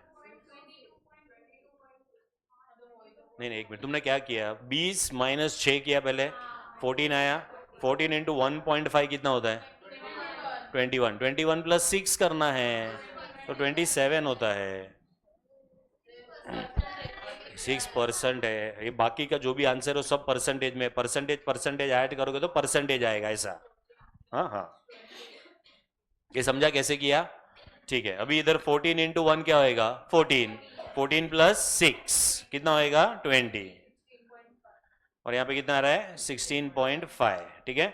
देखो ये क्या हमने कैलकुलेट किया, तुमको समझ में आ रहा है? अगर तुम आज रिलायंस में इन्वेस्ट करोगे, what should be your expectation? 27% तुम्हारा एक्सपेक्टेशन होना चाहिए. सो अगर तुम्हारा एक्सपेक्टेशन रिलायंस में से 27% है, तो रिलायंस के लिए कॉस्ट कितना हो जाएगा मालूम है? 27%. ठीक है. फिर तो what is your expectation from TCS? 20%. That means you are expecting 20% from TCS, और TCS के लिए KE क्या हो जाएगा? 20%. What is your expectation from Mahindra and Mahindra? 16.50. Your expectation of 16.50, मतलब Mahindra and Mahindra के लिए कॉस्ट हो जाएगा कितना? 16.5. ठीक है. So this is how we will calculate KE for what for this model which is CAPM model. ठीक है. चलो, have you understood? क्या फॉर्मूला यूज किया हम लोग ने, बताओ यहाँ पे. What is this 6%? RF. ठीक है. ये क्या कैलकुलेट किया हमने? KE. RF plus RM minus RF. ठीक है. What is RM minus RF called as? Risk premium. ठीक है. And this will be multiplied by what by beta. सब कुछ दे दिया रहेगा, तुमको खाली ये फॉर्मूला यूज करने को आना चाहिए ये लेवल पे. ठीक है. अच्छा, कभी कभी एक चीज का ध्यान रखना है, RM माइनस RF करने के बाद जो होता है ना, उसको क्या बोला जाता है? Risk premium. Sometimes they will write this is risk premium. ठीक है. तो वापस माइनस नहीं करने का है, वरना प्लस हो जाएगा तुम्हारा. ठीक है. सो क्योंकि प्लस हो जाएगा, मतलब अटेम्प्ट का बात कर रहा था.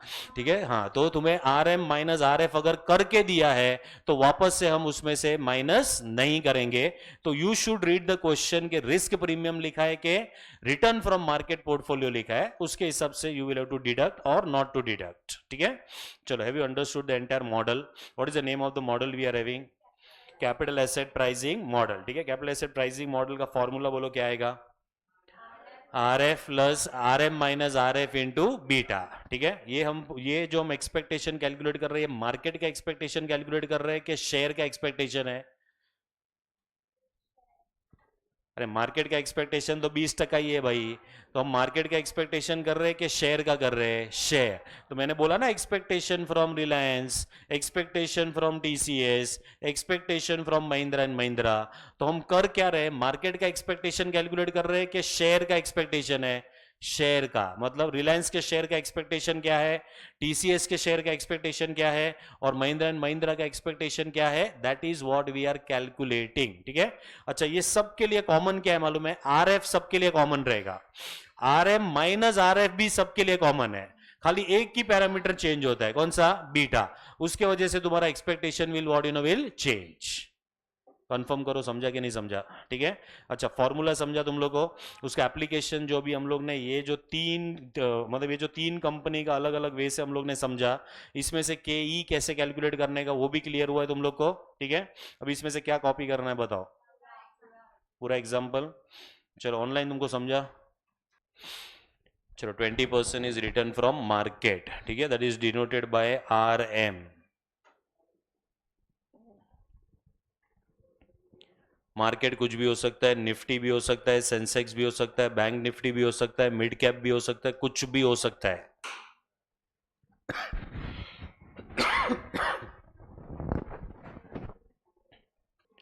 सबसे लॉजिकल अप्रोच यही है, लेकिन तुम्हारे इंटर लेवल पे ये पूरा डिटेल में नहीं है। R M is return from market और मार्केट पोर्टफोलियो। लिखवा दूं ये पूरा?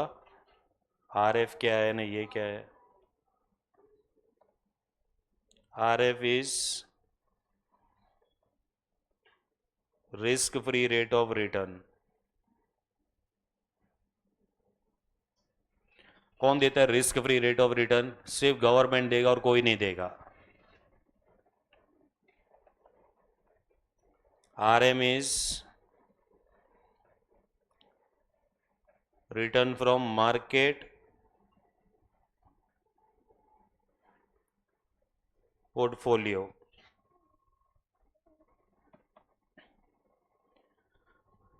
ये बीटा किसका है? बीटा मार्केट का बीटा है कि सिक्योरिटी का बीटा है?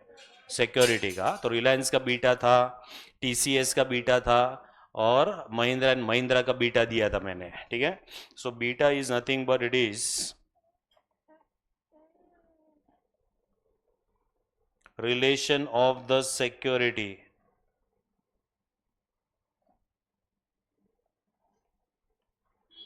with the market.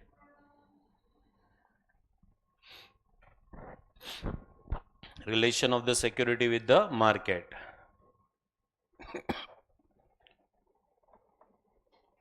R M minus R F भी लिखी लो, रिस्क प्रीमियम।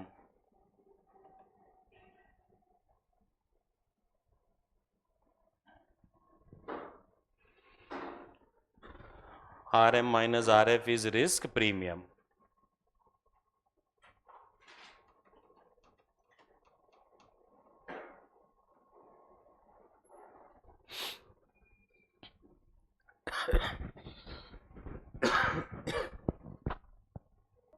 चलो लिख लिया ये सब?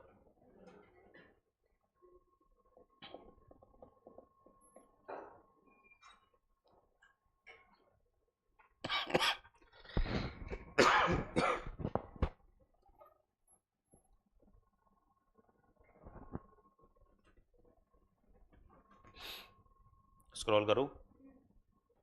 Bank FD, companies FD, risk premium. ये रिस्क प्रीमियम है, ये रिस्क प्रीमियम है।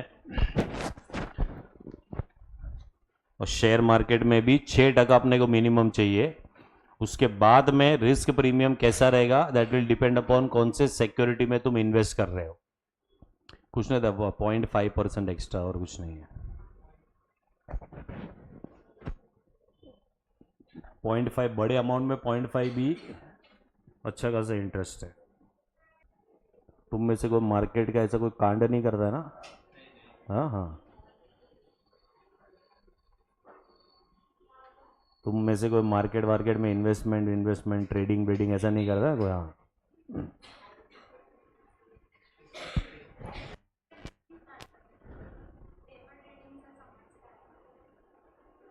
हाँ हाँ, वही करने का, हाँ वीडियो गेम ही खेलने का, एक्चुअली नहीं करने का कुछ। हाँ हाँ,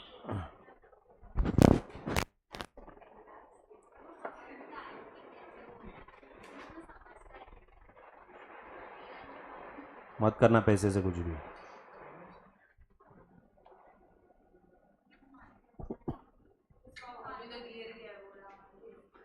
क्या? नहीं नहीं, आज भी ऊपर था, क्या गिरा है?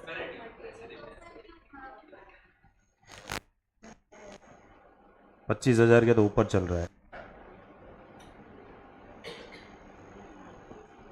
25,550 है।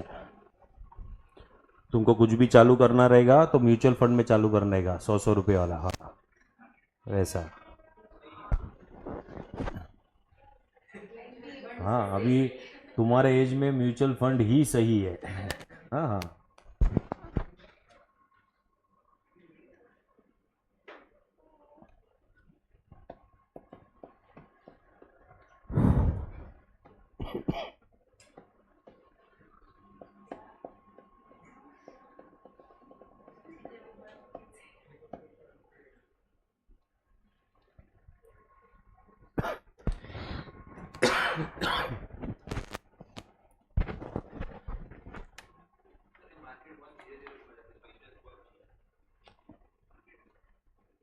हाँ तो वो थोड़ी सा जल्दी ऊपर जाना है। को भी धीरे धीरे जाना है।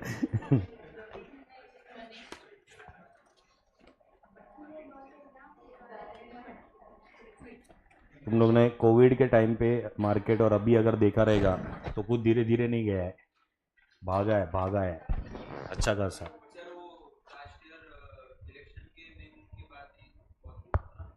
हाँ गिरा नहीं है, थोड़ा स्लो हो गया है अभी।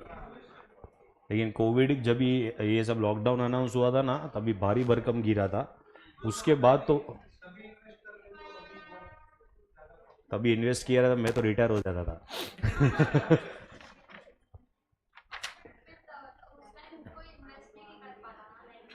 नहीं नहीं, ऐसा कुछ नहीं है, अरे किया है ना, बहुत सारे जन ने कमाया है भाई। सब डरे हुए रहेंगे ना तो मार्केट जो है वो गिर गिर के और नीचे होता था। ऐसा नहीं है, अपॉर्चुनिटीज भी होते हैं ना, तो अच्छा खासा हुआ है भाई।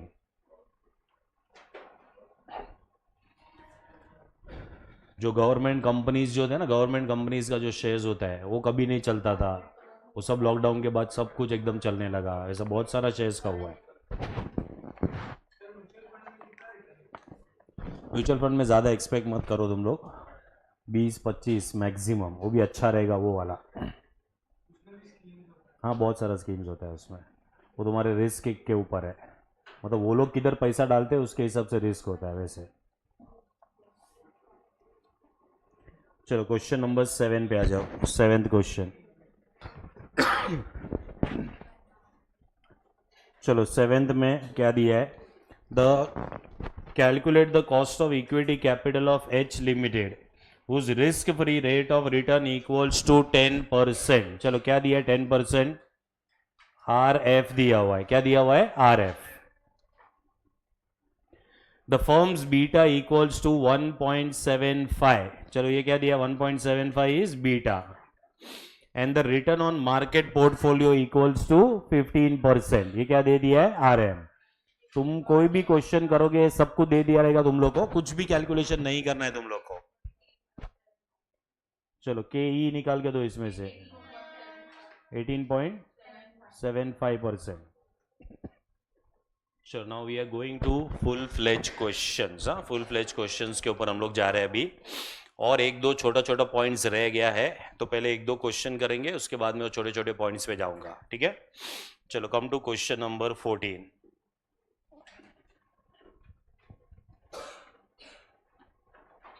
कल भी है ना अपना लेक्चर? कल ऑलमोस्ट ये चैप्टर खत्म हो जाएगा। सैटरडे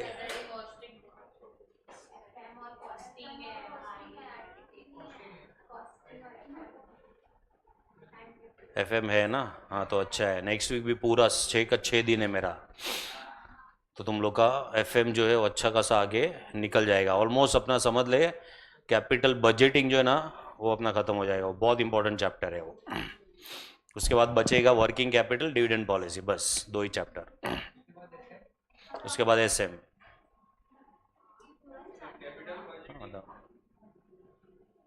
कैपिटल बजटिंग, हाँ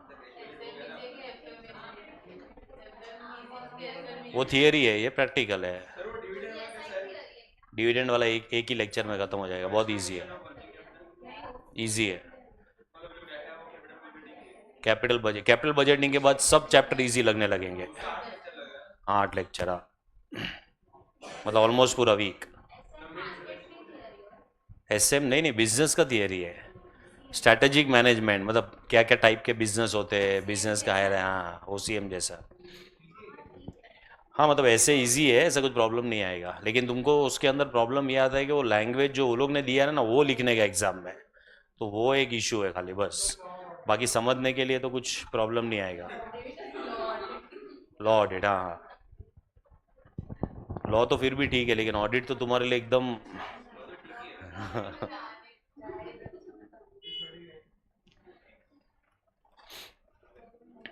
ऑडिट ऊपर से क्या, तुमने थोड़ा बहुत ऑडिट देखा रहेगा ना तो अपने को समझ में आता है थोड़ा। ऑडिट हाँ चालू हो गया, मैं बोल रहा हूँ।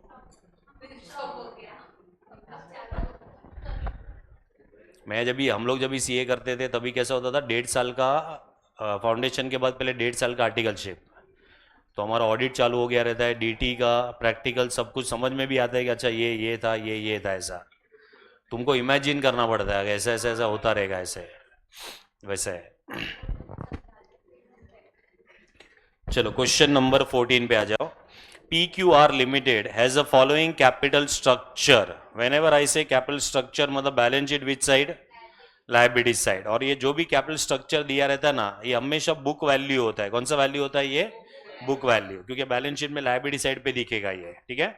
अब ये जो कैपिटल स्ट्रक्चर है उसके अंदर क्या क्या है, तो इक्विटी शेयर कैपिटल है 2 lakh shares of ₹10 each, reserve and surplus है 20 lakhs का, 12% प्रेफरेंस शेयर्स है जो 10 lakhs के है, एंड 9% डिबेंचर्स है जो 30 lakhs के है, ठीक है। Now the market price of the equity share is ₹30, मतलब मार्केट प्राइस, इक्विटी का मार्केट प्राइस दिया है, मतलब P0 ही है, क्या है? P0। It is expected that the company will pay next year a dividend of ₹3 per share. It is expected बोला है, मतलब क्या दिया हुआ है? D1, ठीक है। अच्छा ये सब डिटेल्स क्यों दिया है भाई?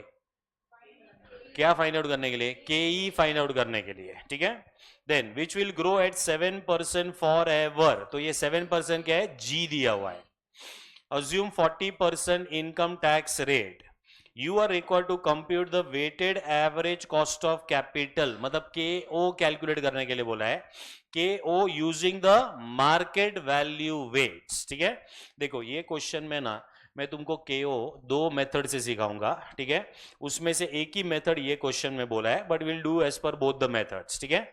तो एक मेथड होता है बुक वैल्यू वेट्स और दूसरा मेथड कौन सा होता है? मार्केट वैल्यू वेट्स, ठीक है। उसके पहले का जो कैलकुलेशन है वो दोनों के लिए सेम है। अब मुझे बताओ कि ये वाले क्वेश्चन में पहले क्या क्या कैलकुलेट करना पड़ेगा। अगर तुम्हें ओवरऑल कॉस्ट ऑफ कैपिटल का कैलकुलेशन करना है तो पहले KE लगेगा, क्या लगेगा? KE, फिर तुमको लगेगा KP, फिर लगेगा KD, और रिजर्व्स है, रिजर्व्स तो तुम्हें और एक कैलकुलेशन करना पड़ेगा KR, that is cost of what, you no, cost of reserves, ठीक है। ये अपना अभी तक डिस्कशन हुआ नहीं है, लेकिन ये क्वेश्चन में मैं थोड़ा बहुत एक्सप्लेन करूंगा, फिर इसके अंदर क्या क्या चेंजेस हो सकते हैं उसके बारे में भी हम लोग बात करेंगे, ठीक है। तो मुझे बताओ KO कैलकुलेट करने के लिए ये क्वेश्चन में क्या क्या लगेगा अपने को? KE, फिर KR, फिर KP और बाद में KD, ठीक है। तो पहला ये 4 कैलकुलेशन होएगा, उसके बाद you can go for what, you no, go for KO calculation, ठीक है। तो पहले इंडिविजुअल कॉस्ट ऑफ कैपिटल करेंगे, सो राइट डाउन। चलो पहले जो जो गिवन है ना वो लिख लेने का हमेशा। सो व्हाट इज गिवन? KE के लिए क्या क्या दिया हुआ है, तो P0 दिया था पहले, P0 कितना है? 30, D1 कितना है? 3, G कितना है? 7% और 0.07, बस हो गया। KE के लिए इतना ही चीज चाहिए,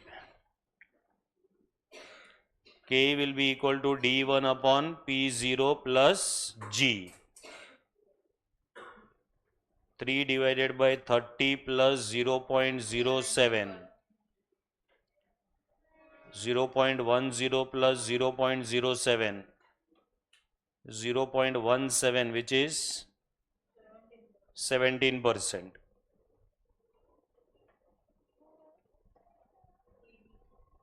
नहीं रुको, के आर आएगा पहले. Calculation of cost of equity हो गया पहला, ये समझा ना अभी. Calculation of cost of reserves के are.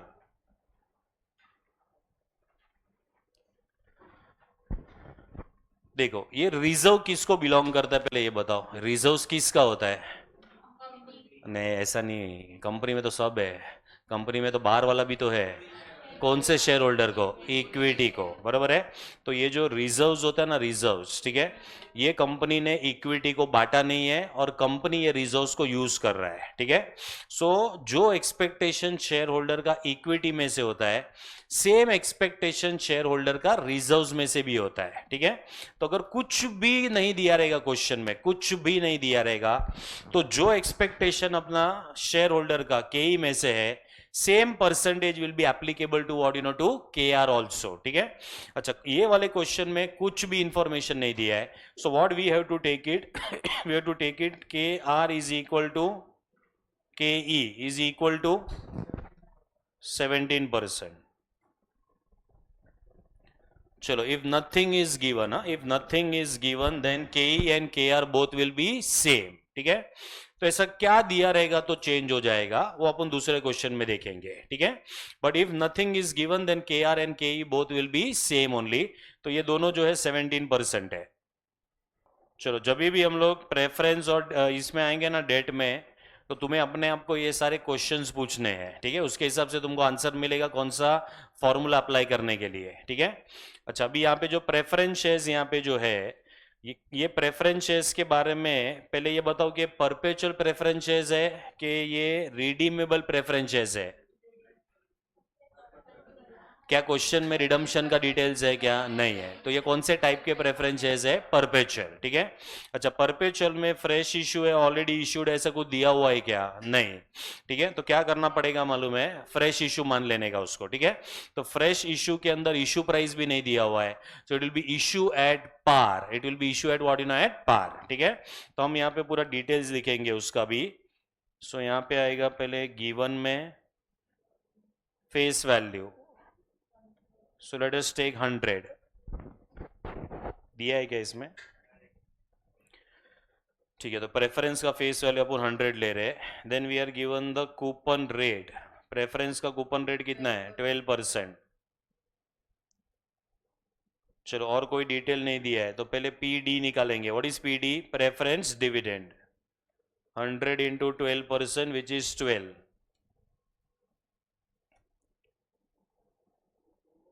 Issue price is equal to net proceeds is equal to 100.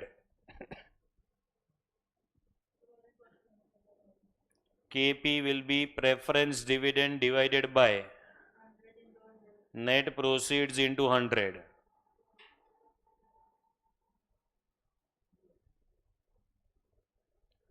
तो प्रेफरेंस डिविडेंड 12 है, 12 डिवाइडेड बाय 100 into 100, 12% आएगा.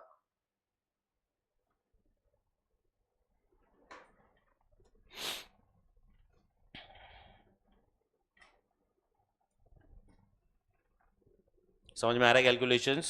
अब ये बहुत सिंपल क्वेश्चन है, ज़्यादा डिटेल्स नहीं है. फिर बहुत सारा डिटेल्स आएगा तो आइडेंटिफाई करना पड़ेगा कि कौन सा फॉर्मूला अप्लाई करना है, कौन सा सिचुएशन रहेगा, प्रॉब्लम उधर चालू हो जाएगा, ठीक है. So you should know exactly कौन सा सिचुएशन है और कौन सा फॉर्मूला यूज करना है वो, ठीक है. चलो, लास्ट आएगा यहाँ पे कैलकुलेशन ऑफ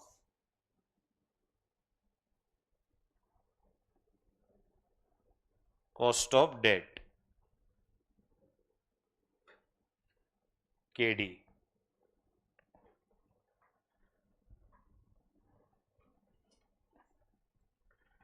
चलो बताओ, कॉस्ट ऑफ डेट में पहला क्वेश्चन ये है कि परपेचुअल है कि रिडीमेबल है? परपेचुअल, क्योंकि रिडम्पशन का कोई डिटेल्स नहीं है, ठीक है. अच्छा, अभी अगर ये परपेचुअल है तो उसके अंदर फ्रेश इशू है, ऑलरेडी इशूड है? कुछ भी नहीं दिया, फ्रेश इशू मानेंगे, ठीक है। तो ये फ्रेश इशू है।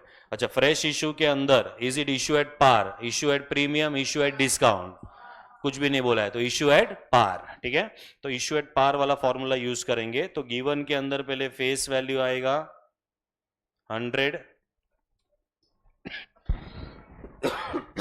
कूपन रेट आएगा 9%,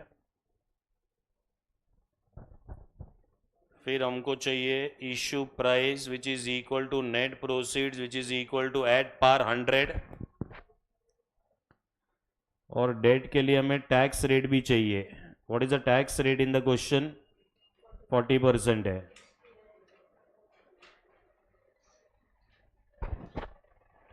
पहला इंटरेस्ट का कैलकुलेशन करेंगे, 100 into 9% which is 9, interest into 1 minus tax, तो ये कितना आएगा? 5.4।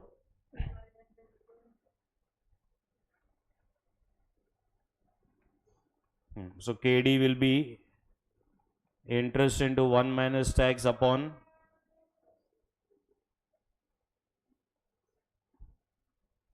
net proceeds into 100. 5.40 divided by 100 into 100.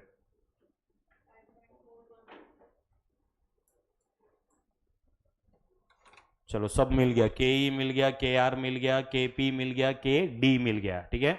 Now we are in a position to calculate what, calculate K O, ठीक है। चलो इधर तक का कैलकुलेशन में कोई प्रॉब्लम? ये क्या क्या कर रहे हो तुमको समझ में आ रहा है?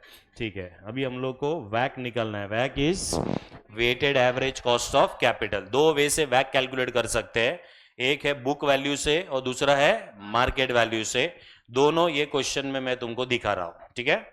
चलो अभी यहां पे आएगा पहले fifth calculation of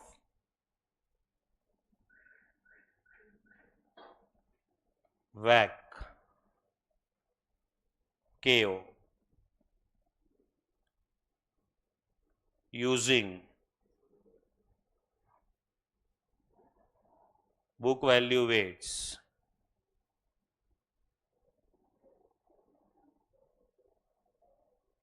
Calculation of WACC KO using what, using the book value weights, ठीक है। तो इसमें आएगा पहले sources,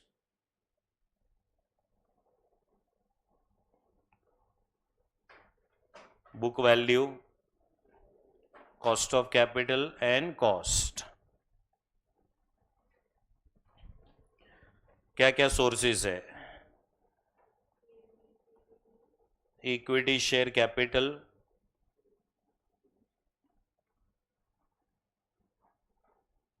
reserves and surplus, 9% preference shares, 9 था कि 12 था? 12,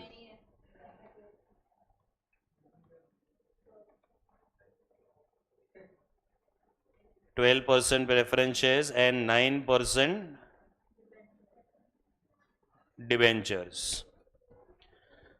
क्वेश्चन के अंदर बुक वैल्यू दिया है कि मार्केट वैल्यू दिया है? बुक वैल्यू है ये, ठीक है। कैपिटल स्ट्रक्चर बोला है मतलब बुक वैल्यू, ठीक है। तो 20, 20, 10 एंड 30,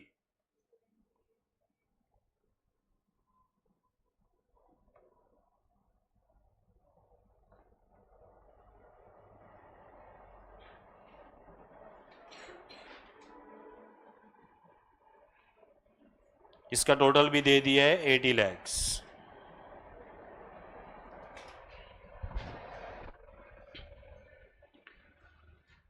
चलो अभी हमने के ई कितना कैलकुलेट किया था? 17%। के आर भी कितना था?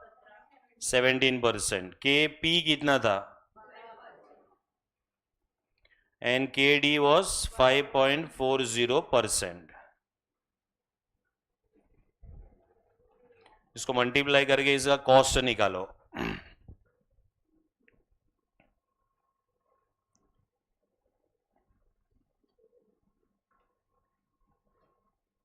आज इजी लगेगा, मैं कल का कोई गारंटी नहीं दे रहा हूं। हाँ, ये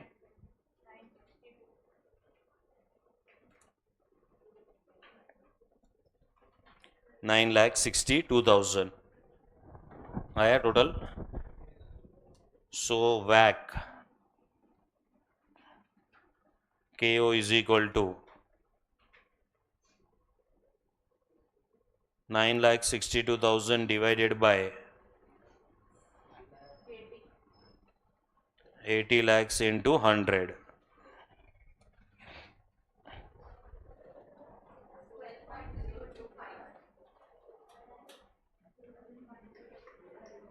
%12.025.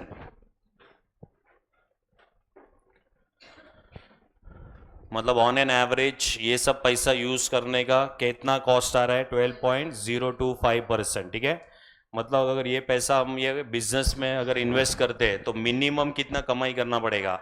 12.025% ये मिनिमम कमाना पड़ेगा. इसके लिए we are doing this calculation.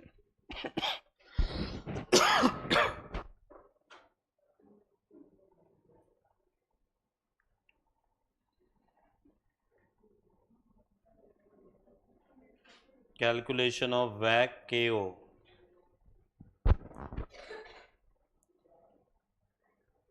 Using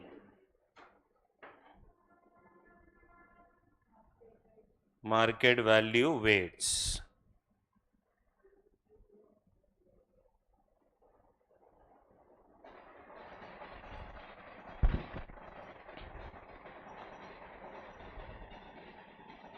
Sources,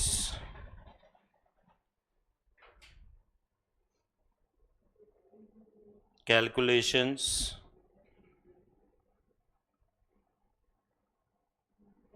market value, cost of capital, cost. Equity shares. सुनो भी ध्यान से एक बात देखो.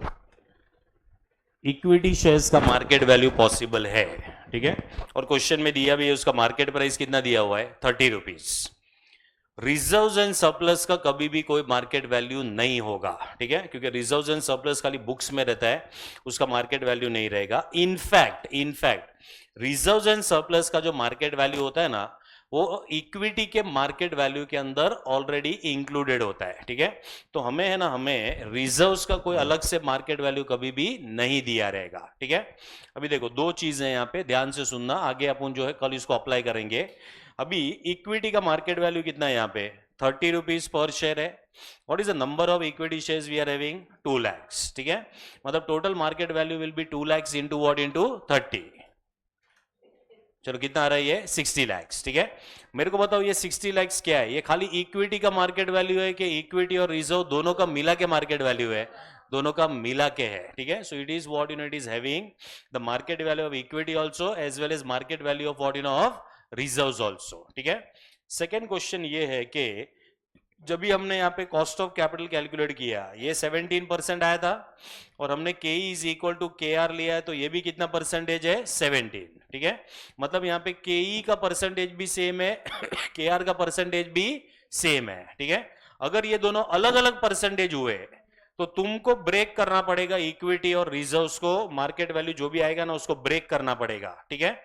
हम क्या करेंगे मालूम है? हम सारे क्वेश्चंस में ब्रेक कर देंगे, ताकि तुमको पीछे है ना उसको ब्रेक करने का कि नहीं करने का ये सोचने का जरूरत ही नहीं पड़ेगा, ठीक है. So what is the total market value of equity plus reserves? ये वाले क्वेश्चन में 60 lakhs, ठीक है. अभी उसको कैसे ब्रेक करेंगे? इसमें से इक्विटी का मार्केट वैल्यू कितना है और रिजर्व का मार्केट वैल्यू कितना है, तो हम उसको है ना उनके बुक वैल्यू के रेशियो में ब्रेक कर देंगे. कौन सा रेशियो में? बुक वैल्यू के, ठीक है. So what is the book value? We are having 20 lakhs है. So what is the ratio? 1:1, ठीक है. मतलब 60 लाख को ब्रेक करेंगे कौन से रेशियो में? 1:1 में, ठीक है. चलो तो यहां पे अभी क्या लिखोगे मालूम है? इक्विटी में, इक्विटी में इधर आएगा 2 lakhs इंटू 30 इंटू हाफ. ये तुमको समझ रहा है ये? क्योंकि अगर ये दोनों रेट अलग अलग हुए तो ऑब्वियस बात है तुमको रिजर्व्स का अलग से अमाउंट चाहिएगा, तो कैसे निकालोगे? तो बुक वैल्यू के रेशियो में ब्रेक करना है उसको. तो कितना आएगा मार्केट वैल्यू? 30 lakhs. अभी रिजर्व्स,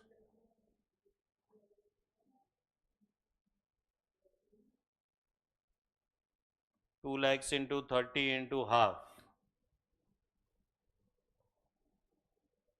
30 lakhs. भी ये भी 17% है, ये भी 17% है. अच्छा, तुम अगर कोई सॉल्यूशन देखोगे उसके अंदर रिजर्व्स नहीं लिखा रहेगा और खाली इक्विटी लिखा रहेगा, तो इक्विटी के सामने 60 लाख लिखा रहेगा. नहीं समझा? ये हम ब्रेक कर रहे हैं ना इसको, बरोबर है? तो ऐसा हर क्वेश्चन में ब्रेक करने का जरूरत नहीं रहता है, लेकिन मैं हर क्वेश्चन में ब्रेक करूंगा सो दैट अगर ये दोनों रेट अलग अलग निकला तो हमें पता होना चाहिए कि अपने को उसको वैसे भी ब्रेक करना था वो. ठीक है, ओके. देन रिजर्व्स के बाद में क्या आएगा? 12% प्रेफरेंस शेयर्स. अभी मेरे को तो प्रेफरेंस शेयर का कोई मार्केट वैल्यू दिया है क्या? नहीं. तो book value will be equal to market value. ठीक है, तो यहां पे आ जाएगा तुम्हारा book value is equal to market value 10 lakhs. 9% debentures, ये भी आएगा book value is equal to market value.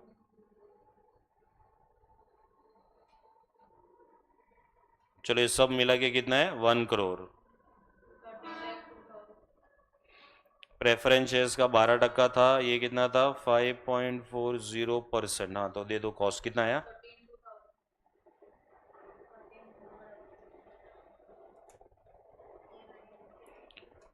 चलो ये आ गया 13 lakhs and 2000. ठीक है, सो यहां पे भी हम निकालेंगे वैक.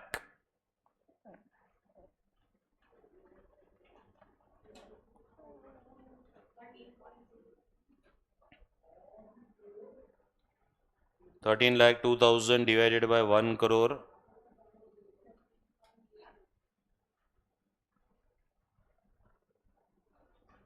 $13.02%.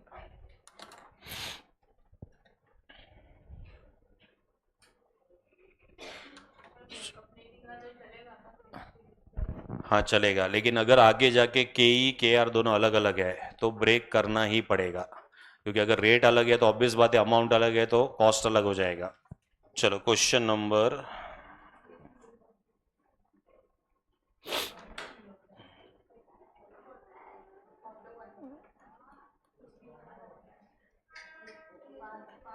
10 पे आ जाओ. Question number 10.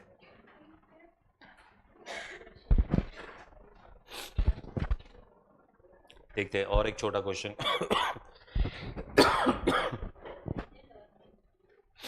अभी रिटेन्ड अर्निंग्स के बारे में है. ठीक है, अभी इसके पहले का जो क्वेश्चन हमने किया उसमें रिटेन्ड अर्निंग्स मतलब के आर वॉज इक्वल टू और के.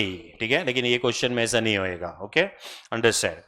Y Limited retains 7,50,000 out of its current earnings.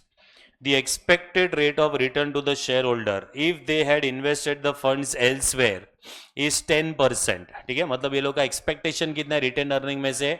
10% है. ठीक है, द ब्रोकरेज इज 3%. तो यहां पे और एक इंफॉर्मेशन दिया हुआ है. किसका इंफॉर्मेशन है? ब्रोकरेज का. What is the brokerage percentage? 3%. And the share holders come in 30% tax bracket. मेरे को बताओ ये कौन सा टैक्स रेट है? ये कंपनी का टैक्स रेट है कि शेयर होल्डर का पर्सनल इनकम टैक्स रेट है? मतलब कंपनी का टैक्स रेट दिया है कि शेयर होल्डर का टैक्स रेट है? ये शेयर होल्डर का है. देखो ना, लिखा है ना उधर, शेयर होल्डर्स कम इन 30% टैक्स ब्रैकेट. ठीक है, मतलब शेयर होल्डर को जो भी वो इसके ऊपर कमाएगा उसके ऊपर उसको कितना परसेंटेज टैक्स पे करना है? 30% टैक्स पे करना है उसको. ठीक है, calculate the cost of retained earnings. ठीक है, सपोज अगर ये ब्रोकरेज और ये पर्सनल इनकम टैक्स रेट नहीं दिया रहेगा तो ये एक हम लोग यहां पे लिख देते थे के R is equal to K E is equal to 10%, story खत्म हो जाता था. ठीक है, लेकिन यहां पे दो अलग अलग इंफॉर्मेशन है. कौन सा दो अलग अलग इंफॉर्मेशन है? तो ब्रोकरेज है 3% एंड शेयर होल्डर का पर्सनल इनकम टैक्स रेट दिया हुआ है जो 30% का है. ठीक है, इसके वजह से K E and K R both will not be same, ये चेंज हो जाएगा. ठीक है, लेट अस अंडरस्टैंड ये कैसे चेंज होगा. पहले है ना, शेयर होल्डर का इनकम कैलकुलेट करते हैं.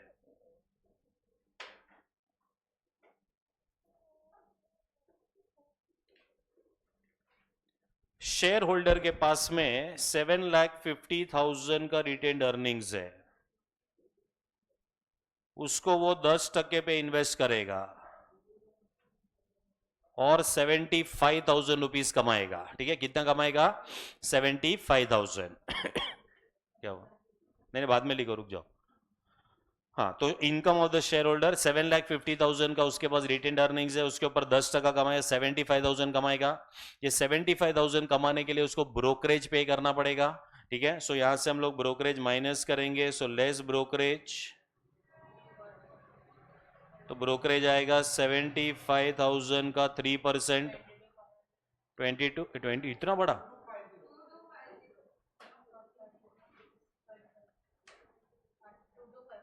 चलो कितना आएगा? 2250। ठीक है, अच्छा ये माइनस करने के बाद उसका नेट इनकम आ जाएगा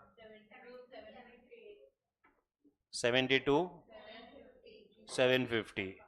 जैसे ये 72,750 आएगा, निर्मलता ही उसके पास से 30% टैक्स ले लेगी, तो लेस होएगा इसमें से टैक्स। एक टैक्स मत लिखना, पर्सनल टैक्स लिखना,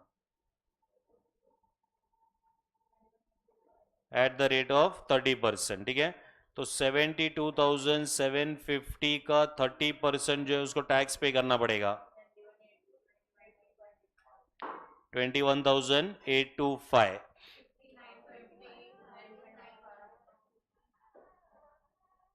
50, तो उसका फाइनल इनकम हाथ में कितना है बताओ जरा? 50,925। ठीक है, तो अभी एक्चुअली उसने क्या कमाया मालूम है? 50,925 उसने कमाया है by investing how much? By investing 7,50,000। ठीक है, तो उसने क्या कमाया? तो ये KR will be equal to 50,925 divided by 7,50,000 into 100, 7, तो रखो जो है वो 6 पॉइंट कितना आएगा? 79%। ठीक है, so what is the expectation of the share holder from the retained earnings? The expectation of the share holder from the retained earning is 6.79%। ठीक है, ये तुम कैलकुलेटर पे भी कर सकते हो। ठीक है, लेकिन ऐसा अलाउड नहीं है, लेकिन मैं तुमको बता देता हूं क्या करना है। You take 10 on the calculator, 10 minus 3% minus 30%, 6.79%। ठीक है, अभी इंस्टीट्यूट ने फॉर्मूला दिया हुआ है, रुको रुको रुको, इंस्टीट्यूट ने फॉर्मूला दिया हुआ है, KR is equal to KE into 1 minus brokerage into 1 minus personal tax, ऐसा करके फॉर्मूला दिया हुआ है। ठीक है, मतलब तुम 10% को पहले पोस्ट ब्रोकरेज करो, फिर वो जो अमाउंट है उसको पोस्ट टैक्स करो, तो डायरेक्टली कितना आएगा? 6.79 आएगा। ठीक है, इसके अंदर भी सब्सटीट्यूट करके दे देता हूं तुम लोग को। So this will be 10, 1 minus 0.03 ये ब्रोकरेज है, इंटू 1 माइनस 0.30। ठीक है, तो ये तुम करोगे तो आएगा 6.79%। तुमको समझा? मैंने अलग अलग वे से समझा दिया है तुम लोग को। ठीक है, so this is how we will calculate what you know, calculate the cost of retained earnings. KR का कैलकुलेशन कौन से सिचुएशन में KR चेंज हो जाएगा? अगर ब्रोकरेज का इंफॉर्मेशन है क्वेश्चन में, या फिर अगर तुमको पर्सनल इनकम टैक्स रेट दिया है, then your KE and KR can not be same. ठीक है, देन इट विल चेंज। हाँ, छापो ये। चलो अभी कल से है ना फुल फ्लेज क्वेश्चंस है। बस हो गया आज के लिए, इतना सारा मैंने बोला।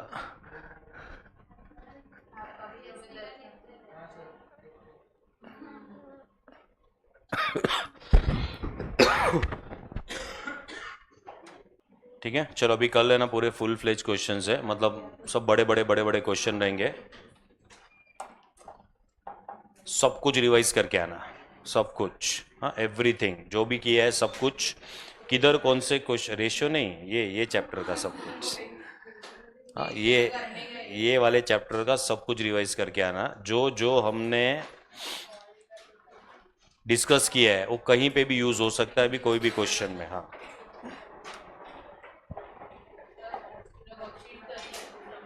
कौन सा वर्कशीट? रेशियो का?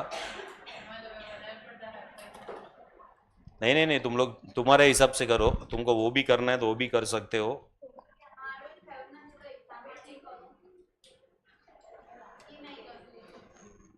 नहीं करोगे तो चल जाएगा। अभी अभी मैंने पेपर इतना भी टफ नहीं रखा है, बट अच्छा पेपर है फिर भी। हाँ